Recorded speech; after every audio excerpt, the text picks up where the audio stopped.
Okay, welcome everyone to our third church discussion, the letter to the church Pergamos. നമ്മൾ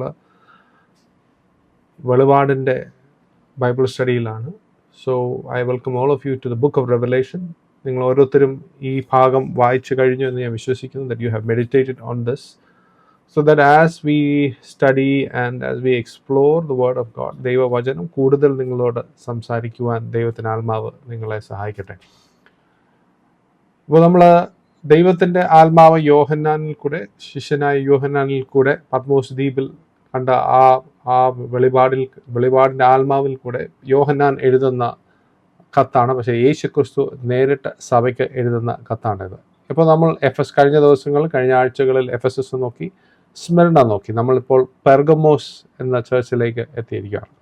അപ്പം Pergamos വളരെ ഒരു important ആയിട്ടുള്ള ഒരു സിറ്റിയാണ്. അതിന് കാരണമുണ്ട്. എഫെസോസ് ഒരു മഹത്തായ രാഷ്ട്രീയ കേന്ദ്രമായിരുന്നു. സ്മിർന ഒരു വലിയ വാണിജ്യ കേന്ദ്രമായിരുന്നു. എന്നാൽ പെർഗമോസ് ഒരു വലിയ മത കേന്ദ്രമായിരുന്നു. മതത്തിൻ്റെ വലിയൊരു ബേസ്, ഒരു മതകേന്ദ്രമായിട്ട് അറിയപ്പെടുന്നത് പെർഗമോസ് ആയിരുന്നു. പെർഗമോസ് ഏകദേശം സ്മിർനയിൽ നിന്ന് ഒരു 70 മൈൽ നോർത്തായിട്ട് നിൽക്കുന്ന ഒരു സിറ്റിയാണ്. പക്ഷേ ഇതിൻ്റെ വലിയൊരു സവിശേഷത എന്ന് പറഞ്ഞാൽ 2 നൂറ്റാണ്ടുകൾ ഏഷ്യയിലെ റോമൻ പ്രവിശ്യയിലെ ഔദ്യോഗിക തലസ്ഥാനമായിരുന്നു. അപ്പോൾ ഒരു ഏകദേശം 2 centuries എന്ന് പറയുമ്പോൾ അത് ഔദ്യോഗിക തലസ്ഥാനം എന്ന് പറയുമ്പോൾ നമുക്ക് മനസ്സിലാവുമല്ലോ അതിൻ്റെ ഒരു ഇമ്പോർട്ടൻസ്. പെർഗമോസ് എന്ന ആ സിറ്റിയുടെ പെർഗമോസ് ഇന്നത് ബെർഗാമ എന്നാണ് അറിയപ്പെടുന്നത്. ഇന്ന് നിലവിൽ ഏകദേശം 20,000 പേര് താമസിക്കുന്ന ഒരു സ്ഥലമാണ്. പക്ഷേ ആ കാലഘട്ടത്ത് വളരെ സിഗ്നിഫിക്കൻ്റ് ആയിട്ട്, റോമ രാജ്യത്തിനും വളരെ സിഗ്നിഫിക്കൻ്റ് ആയിട്ടൊരു സിറ്റി ആയിരുന്നു പെർഗമോസ്. അവിടുത്തെ ഈ മതകേന്ദ്രം എന്ന് പറയാനൊരു കാരണമുണ്ട്. അവർക്ക് സിയോസിന്, അഥീനയ്ക്ക്, ഡയോണിസിന്, എസ്ക്യാപ്പുലസ് എന്നീ ഈ വ്യക്തികൾക്കെല്ലാം, അല്ലെങ്കിൽ ഈ ദേവന്മാർക്കെല്ലാം അവിടെ അമ്പലങ്ങളുണ്ടായിരുന്നു. എന്ന് മാത്രമല്ല, സീസറിന് വേണ്ടി സമർപ്പിക്കുന്ന ആദ്യത്തെ അമ്പലം അല്ലെങ്കിൽ ആദ്യത്തെ ടെമ്പിൾ പെർഗമോസ് ആണ് ചെയ്യുന്നത്. അതുകൊണ്ട് അവർക്ക് ഇങ്ങനത്തെ കാര്യങ്ങൾ, റോമിനെ എത്രയും അവർക്ക് ഇംപ്രസ് ചെയ്യാൻ വേണ്ടി അവർ വളരെയേറെ മുന്നോട്ട് നിൽക്കുന്ന ഒരു കൂട്ടരായിരുന്നു. അവർക്ക് എങ്ങനെയും റോമിനെ ഇംപ്രസ് ചെയ്യണമായിരുന്നു. അതുകൊണ്ട് തന്നെ റോം ശക്തമായിട്ട് അവരുടെ കൂടെ തന്നെ നിൽക്കുകയും ആ സിറ്റിക്ക് വളരെയേറെ നന്മകളും റോമക്കാരുടെ സകല ബലവും കൊടുത്ത ഒരു സിറ്റി തന്നെയാണ്. കാരണം റോമിനെ വളരെയേറെ അവർ സന്തോഷിപ്പിച്ച് നിർത്തിയ ഒരു സിറ്റിയാണ്. ഇവിടെ വളരെ വേറെ എങ്ങും കാണാത്തൊരു ഭാഗം പറയുന്നുണ്ട്. പിശാചിന്റെ ഇരിപ്പിടം എന്ന് പറയുന്ന സ്ഥലം പെർഗമോസിലാണ്. അവിടെ ജ്യൂസിന് സമർപ്പിച്ച ആ അമ്പലത്തില് ഒരു വലിയൊരു ഓൾട്ടർ ഉണ്ടായിരുന്നു, ഒരു യാഗപീഠം ഉണ്ടായിരുന്നു. ആ അമ്പലം തന്നെ വളരെ വളരെ വലുതാണ്. അതൊരു മലയുടെ മേളിലാണ്. നിങ്ങൾ ഇവിടെ ഇട്ടിരിക്കുന്ന ഒരു പടം, അത് റിയൽ പെർഗമോസിലെ പടമാണ് കേട്ടോ. അതൊരു വലിയൊരു ആംഫി തിയേറ്റർ പോലത്തെ ഒരു സാധനമാണ്. ആ പടം ആക്ച്വലി ജസ്റ്റിഫൈ ചെയ്യുന്നില്ല. It is massive, really massive. അതിൻ്റെ മേളിലൊക്കെ ആൾക്കാർ നിൽക്കുന്നുണ്ട്. പക്ഷെ അത് അത്രത്തോളം വലുതാണ് ഈ അവിടെ ഉണ്ടാക്കിയ ഓരോ സ്ട്രക്ചേഴ്സ്. അപ്പോൾ റോമക്കാര് പെർഗമോസിൽ വളരെയേറെ ഇങ്ങനത്തെ കുറേ കാര്യങ്ങൾ അവർ ഉണ്ടാക്കുകയും സ്ഥാപിക്കുകയും ചെയ്തിരുന്നു. അപ്പൊ അവിടെ അങ്ങനെ സ്ഥാപിച്ച ഒരു കാര്യം സ്യൂസ് ആണ്. ഈ ദേവന്മാരുടെ രാജാവ് എന്ന് പറയുന്ന ഒരു ദേവനാണ് സ്യൂസ്. അപ്പൊ സ്യൂസിന് അവർക്ക് വളരെ വലിയ ഒരു ഓൾട്ടർ പണിതിട്ടുണ്ടായിരുന്നു. രാവും പകലും അവിടെ നിന്നതിന്റെ യാഗത്തിന്റെ പുക ഉയർന്നുകൊണ്ടിരുന്നു എന്നാണ് പറയുന്നത്. അതുകൊണ്ട് തന്നെയാണോ ഇത് പിശാചിന്റെ ഇരിപ്പിടം എന്ന് പറയുന്നതിനും പലരും പറയാറുണ്ട്. പല ബൈബിൾ സ്കോളേഴ്സും പറയാറുണ്ട് ഒരു പക്ഷേ അതുകൊണ്ടായിരിക്കാം. ഇത്രയും അതിൽ വളരെ രസകരമായ കാര്യം എന്ന് പറഞ്ഞാൽ, ഈ പെർഗമോസിലെ സ്യൂസിന് കൊടുത്ത യാഗപീഠം അല്ലെങ്കിൽ അതിനുണ്ടാക്കിയ സ്ട്രക്ചേഴ്സ് അത് ഇന്ന് ബെർലിനിലുണ്ട്. ബെർലിനിലെ മ്യൂസിയത്തിൽ അത് ഇളക്കിക്കൊണ്ടുപോയി അതെല്ലാം അവിടെ പുനഃസ്ഥാപിച്ചിട്ടുണ്ട്. അപ്പൊ ഇന്ന് ആ പെർഗമോസില് സിയോസിന്റെ യാഗപീഠമില്ല. പക്ഷെ അത് ഇപ്പം ജർമ്മനിയിലെ ബെർലിനിലാണ്. ഇന്നും ടർക്കി അതിനു വേണ്ടി ചോദിച്ചുകൊണ്ടിരിക്കുകയാണ്. ഇന്നും ജർമ്മനി അത് കൊടുക്കാൻ തയ്യാറായിട്ടില്ല. പക്ഷെ അവിടുത്തെ ജർമ്മനിയിലെ മ്യൂസിയത്തിൽ പോവാൻ നിങ്ങൾ കയറി നോക്കിക്കഴിഞ്ഞാൽ പെർഗാമോസ് എന്നതിന്റെ പേരിൽ തന്നെയാണ് അറിയപ്പെടുന്നത് ആ സിയോസിന്റെ ഇരിപ്പിടം. അതിലെ പടങ്ങൾ കയറി നോക്കുമ്പോൾ അതിൽ ഓരോരുത്തർ ആൾക്കാർ അതിന്റെ ഫ്രണ്ടിൽ നിന്നൊരു ഫോട്ടോ എടുക്കുന്നുണ്ട്. അപ്പോൾ നിങ്ങൾക്ക് മനസ്സിലാവും ഇതിന്റെ സൈസ് എത്ര വലുതായിരുന്നു എന്ന്. അപ്പോൾ ഇത് ഒരു മലയുടെ മേളിലായിരുന്നു ഇത് സ്ഥാപിച്ചിരുന്നത്. അപ്പോൾ ഒരു മതപരമായ ഒരു വലിയ കേന്ദ്രമായിരുന്നു പെർഗമോസ്. അവരുടെ ദേവീദേവന്മാർക്ക് വേണ്ടി എല്ലാം അവരവിടെ ഉണ്ടാക്കിയിരുന്നു. പെർഗമോസ് എന്ന വാക്കിന്റെ അർത്ഥം വിവാഹിത എന്നാണ്, മാരീഡ്. അപ്പം പക്ഷേ ഇവിടെ വരുന്ന ചോദ്യം ആരുമായിട്ടാണ് എന്നുള്ളതാണ്. നമ്മൾ ആ കത്ത് വായിക്കുമ്പോൾ നമുക്ക് പലപ്പോഴും തോന്നുന്നത് ലോകവുമായിട്ടുള്ള ഒരു കല്യാണമായിരുന്നു അത് എന്നുള്ളത്. അപ്പൊ ഈ സഭ ആരുമായിട്ടോ വിവാഹിതയായിരുന്നു. ആരുമായിട്ടാണ് ഈ വിവാഹം നടന്നത് അല്ലെങ്കിൽ മുന്നോട്ട് പോയത് എന്ന് നമുക്ക് നോക്കാം. അപ്പൊ ഈ പെർഗമോസിനെ കുറിച്ച് പറയുമ്പോൾ ചില കാര്യങ്ങൾ എസ്പെഷ്യലി മെഡിസിന് ഇഷ്ടപ്പെടുന്ന ആൾക്കാരും മെഡിസിൻ പഠിച്ചുകൊണ്ടിരിക്കുന്നവർക്കും വളരെ ഇൻട്രസ്റ്റിംഗ് ആയിട്ടുള്ള ഒരു കാര്യങ്ങൾ വരുന്നുണ്ട്. അപ്പൊ അവിടെ ഹീലിംഗിന്റെ ഈ പെർഗമോസ് എന്ന സ്ഥലത്ത് എസ്കുലാപ്പിസ് എന്ന് പറഞ്ഞ ഒരു ദേവൻ ഉണ്ടായിരുന്നു. ഈ ദേവൻ ആക്ച്വലി ഹീലിംഗിന്റെ, അതായത് രോഗശാന്തിയുടെ ഒരു ദൈവമായിട്ടാണ് അറിയപ്പെട്ടിരുന്നത്. അപ്പൊ രോഗശാന്തിയുടെ ദൈവമായിട്ട് അറിയപ്പെടുന്നെങ്കിലും അതിന്റെ വലിയൊരു ചിഹ്നം എന്ന് പറഞ്ഞാൽ അതിന്റെ പ്രതീകമായിട്ട് വെച്ചിരുന്നത് ഒരു സർപ്പമാണ്. അപ്പം നിങ്ങൾക്ക് ആ പടം കാണാം, അതിന് ഒരു വടിയുണ്ട്, അതിന്റെ റോഡ് ഓഫ് എസ്കുലാപ്പിസ് എന്നാണ് പറയുന്നത്. അതായത് എസ്കുലാപ്പിസിന്റെ വടിയാണ്. ആ വടിയിൽ ഒരു സിംഗിൾ സർപ്പന്റ്, ഒറ്റ സർപ്പന്റ് ഉണ്ട്. അതായിരുന്നു അവരുടെ ആ രോഗശാന്തിയുടെ ആ എസ്കുലാപ്പിസ് എന്ന് പറഞ്ഞ ദേവന്റെ ചിഹ്നം. അതായിരുന്നു പ്രതീകമെന്നായിട്ട് കാണപ്പെട്ടിരുന്നത് അത് തന്നെയായിരുന്നു. എന്ന് മാത്രമല്ല, ഈ എസ്കുലാപ്പിസിനെ മരണത്തിനെ ഒഴിവാക്കാൻ കഴിവുള്ള ശക്തൻ എന്ന ഒരു സേവിയർ എന്നറിയപ്പെടുന്ന ഒരാളായിരുന്നു. അതായത് മരണത്തിൽ നിന്ന് ഒഴിവാക്കാൻ കഴിവുള്ള രക്ഷകൻ എന്ന ഒരു പേര് ഈ എസ്കുലാപ്പിസ് എന്ന് പറഞ്ഞവനുണ്ടായിരുന്നു. അപ്പം ഇതിനു മുമ്പ് അവിടെ താമസിച്ചത് അനത്തോളിയൻസ് എന്ന് പറഞ്ഞ ആൾക്കാരാണ്. അനത്തോളിയൻസിന്റെ ആൾക്കാര് ഇവരെ സർപ്പമായിട്ടാണ് ഈ ദേവനെ അവർ പ്രതീകമായിട്ട് എടുത്തതെങ്കിൽ പിന്നീട് വന്ന ഗ്രീക്കുകാര് അവർക്ക് വേറൊരു വടി വന്നു. മറ്റേ എസ്കുലാപ്പിസിന്റെ വടിയിൽ ഒരു സർപ്പമേ ഉള്ളൂ. പക്ഷെ ഗ്രീക്കുകാർ കൊണ്ടുവന്ന വടിയിൽ അതിന് 2 സർപ്പമുണ്ടായിരുന്നു. അതിനെ കഡ്യൂസിയസ് എന്നാണ് പറയുന്നത്, അതായത് 2 ഹെഡഡ് സ്നേക്ക്. അത് ഗ്രീക്കുകാർ കൊണ്ടുവന്നാണ്. ഇന്നും നമ്മുടെ മെഡിസിന്റെ ചിഹ്നമായി നിൽക്കുന്നത് ഈ ഭാഗമാണ്. അപ്പൊ നമ്മൾ പലപ്പോഴും വിചാരിക്കും മോഡേൺ മെഡിസിൻ എന്ന് പറഞ്ഞത് നമ്മളെന്തോ കണ്ടുപിടിച്ചതാണ്. അല്ല, ഈ ചിഹ്നങ്ങൾ നോക്കുമ്പോൾ നമുക്ക് അറിയാം ഇത് എവിടെ നിന്ന് വന്നെന്നുള്ളത്. അതായത് പക്ഷേ ഈ കഡ്യൂസിയസ് എന്ന് പറഞ്ഞ അല്ലെങ്കിൽ ഹെർമിസിന്റെ വടിക്ക് ഇറ്റ് ഇസ് ഓൾസോ, ഈ ഹെർമിസ് എന്ന് പറയുന്ന ദേവൻ ഈ കൊമേഴ്സിന്റെ, വാണിജ്യത്തിന്റെ ദൈവമായിരുന്നു. അതുകൊണ്ട് തന്നെ പലപ്പോഴും നിങ്ങൾക്ക് വളരെ ഇൻട്രസ്റ്റിംഗ് ആണ്, ലോകത്തിലുള്ള ചിഹ്നങ്ങൾ എടുത്ത് നോക്കിക്കഴിഞ്ഞാൽ ഈ ഒറ്റ സർപ്പമായിട്ട് നിൽക്കുന്ന പല ചിഹ്നമായിട്ട് ഉപയോഗിച്ചിരിക്കുന്ന സ്ഥാപനങ്ങൾ കൂടുതൽ രോഗശാന്തിക്കുള്ള കാര്യങ്ങളാണ് ചെയ്യുന്നതെങ്കിൽ ഈ 2 സർപ്പമുള്ളത് അതൊരു ബിസിനസ് ആക്കി മാറ്റാനാണ് നോക്കുന്നത്. കാരണം ഹെർമിസ് ബിസിനസിന്റെ അല്ലെങ്കിൽ വാണിജ്യത്തിന്റെ ഒരു ദൈവമായിരുന്നു. അതുകൊണ്ട് ഇന്ന് നമ്മുടെ പല രോഗശാന്തിയുടെ കേന്ദ്രങ്ങളും ഹോസ്പിറ്റലുകളും ഒരു വാണിജ്യ കേന്ദ്രമായി മാറുന്നതിൽ യാതൊരു അതിശയമില്ല. അത് അന്നേ അങ്ങനെ തന്നെയായിരുന്നു. അപ്പോൾ ഇന്ന് നമ്മൾ കാണുന്ന ഈ സർപ്പത്തിന്റെ ചിഹ്നം വരുന്നത് ഈ പെർഗാമോസ് എന്ന സ്ഥലത്ത് നിന്നാണ്, ഈ ഹീലിംഗുമായിട്ട് ബന്ധം. അവിടെ വളരെ ഇൻട്രസ്റ്റിംഗ് ആയിട്ട്, അതായത് ലോകത്തിലെമ്പാടുമുള്ളവർ ഈ രോഗശാന്തിക്കായിട്ട് പെർഗമോസിലേക്ക് വരികയും അവർക്കൊരു പ്രത്യേക ചികിത്സാ രീതി ഉണ്ടായിരുന്നു. അവർക്കൊരു തരം ഒരു പുകയും പച്ചില കൊണ്ടുള്ള ഒരു സാധനം ഉണ്ടായിരുന്നു, ഒരു മരുന്ന് പോലെ ഉണ്ടായിരുന്നു. ഈ പുകയിലേക്ക് അവരെ നമ്മുടെ ആവി പിടിക്കുന്ന പോലെ ഈ പുകയിലോട്ട് ഇറക്കുകയും ഈ മരുന്ന് ചവയ്ക്കുകയും ചെയ്തു കഴിയുമ്പോൾ എന്നിട്ട് ഇവരോട് ഉറങ്ങാൻ പറയും. ഉറങ്ങുമ്പോൾ ഇവർ സ്വപ്നങ്ങൾ കാണും. ആ സ്വപ്നങ്ങൾ അവർ വിവരിച്ച് കൊടുക്കുമായിരുന്നു. അങ്ങനെയായിരുന്നു അവർ പല മെഡിക്കൽ അല്ലെങ്കിൽ മെന്റൽ ഇഷ്യൂസ് ഡീൽ ചെയ്തുകൊണ്ടിരുന്നത്. ഇന്ന് പറയുന്ന ഹിപ്പോക്രാറ്റസ് ഓത്ത് എന്ന് പറയുന്നത് അത് 4 ദേവന്മാരോട് കാണിക്കുന്ന ഡെഡിക്കേഷൻ ആണ്. ഹിപ്പോക്രാറ്റസ് അന്നുള്ള 4 ദേവന്മാർക്കുള്ള ഓത്താണ് ആക്ച്വലി ഹിപ്പോക്രാറ്റസ് ഓത്ത്. അന്ന് ഹിപ്പോക്രാറ്റസ് എഴുതിയ ഓത്ത് എന്ന് പറയുന്നത്. നമ്മൾ വിചാരിക്കും ഈയിടെയായിട്ട് എന്തുകൊണ്ട് എഴുതി വെച്ച ഒരു കാര്യമാണ്. പക്ഷെ ഇന്നും ആ ഹിപ്പോക്രാറ്റസ് ഓത്ത് നമ്മുടെ മെഡിസിൻ ആൾക്കാർ എടുക്കുന്നത് എനിക്ക് വളരെ അതിശയമായിട്ട് തോന്നുന്നു. അതിൽ ഒരു ദേവിയുടെ പേര് ഹൈജിയ എന്നാണ്. ഹൈജിയ എന്ന വാക്ക്, ഹൈജീൻ എന്ന വാക്ക് വന്നിരിക്കുന്നത് ഹൈജിയ എന്ന ദേവത എന്നാണ്. അത് ക്ലെൻലിനെസിന്റെ, ശുചിത്വത്തിന്റെ ഒരു ദേവിയായിരുന്നു ഹൈജിയ. അതായിരുന്നു ഹിപ്പോക്രാറ്റസ് പറഞ്ഞ 4 ദേവന്മാരോട് ഡെഡിക്കേറ്റ് ചെയ്ത ഹിപ്പോക്രാറ്റസ് ഓത്ത് എന്ന് പറഞ്ഞ ഇതിൽ 4-1 ഈ ഹൈജിയ വന്നാണ്.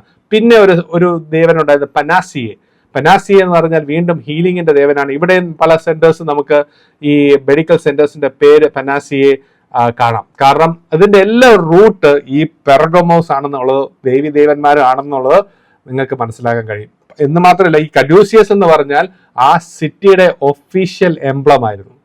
അതായത് ആ നഗരത്തിന്റെ ഔദ്യോഗിക ചിഹ്നമായിരുന്നു ഈ കദൂസിയസ്. അതുകൊണ്ട് ഇത് പറയാതിരിക്കാൻ പറ്റില്ല, കാരണം ഇതിന് വലിയൊരു റോളുണ്ട് അവിടെ നടന്ന കാര്യങ്ങൾ. അപ്പൊ നമ്മൾ വിചാരിക്കും ഈ സർപ്പവും ഈ കാര്യങ്ങളും ഇവരായിരിക്കും കണ്ടുപിടിച്ചത് ആണോ? നമുക്കൊന്ന് നോക്കാം ഈ സർപ്പത്തിന്റെ കഥ എവിടെ നിന്നാണ് വരുന്നത് എന്നുള്ളത്. സംഖ്യാപുസ്തകം 21 അധ്യായം അതിന്റെ 5 മുതൽ 9 വരെ. എവിടെ നിന്നാണ് ഈ സർപ്പത്തിന്റെ കഥ, അതും ഈ സർപ്പവും രോഗശാന്തിയുമായിട്ടുള്ള ബേസ് എവിടെ നിന്നാ തുടങ്ങിയത്?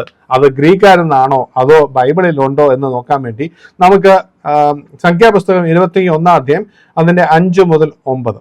ജനം ദൈവത്തിനും മോശയ്ക്കും വിരോധമായി സംസാരിച്ചു.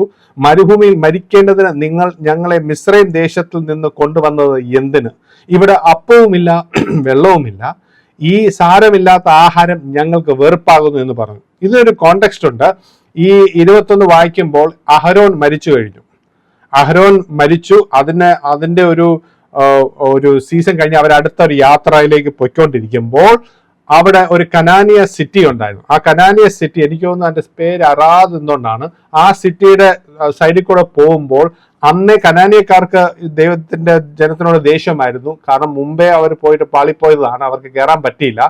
അവരുമായിട്ടൊരു യുദ്ധം നടക്കുകയും ആ യുദ്ധത്തിൽ ആക്ച്വലി ഇസ്രായേലിലെ കുറെ പേരെ പിടിച്ചുകൊണ്ട് പോവുകയും ചെയ്തു. പിന്നെ യഹോവയ്ക്ക് അതൊരു യാഗം അർപ്പിച്ച് ആ പിടിച്ചെടുക്കുന്ന ആ പട്ടണങ്ങളെല്ലാം യഹോവയ്ക്ക് വേണ്ടി അവർ സമർപ്പിക്കും എന്ന് അവർ അതിൽ ഒന്നുപോലും യഹോവയ്ക്ക് വേണ്ടി സമർപ്പിക്കുന്ന പറഞ്ഞാൽ അവിടെ ഉള്ള ഒന്നുപോലും അവർക്ക് വേണ്ടി എടുക്കില്ല, അത് പൂർണ്ണമായും യഹോവയ്ക്ക് വേണ്ടി സമർപ്പിക്കും എന്നൊരു യാഗം ആ യാഗത്തിൽ കൂടെ അവർ പറയുകയും ചെയ്തു. ദൈവം ആ വിളി കേട്ടിട്ട് അവർക്ക് ആ വിജയം കൊടുക്കുകയാണ്.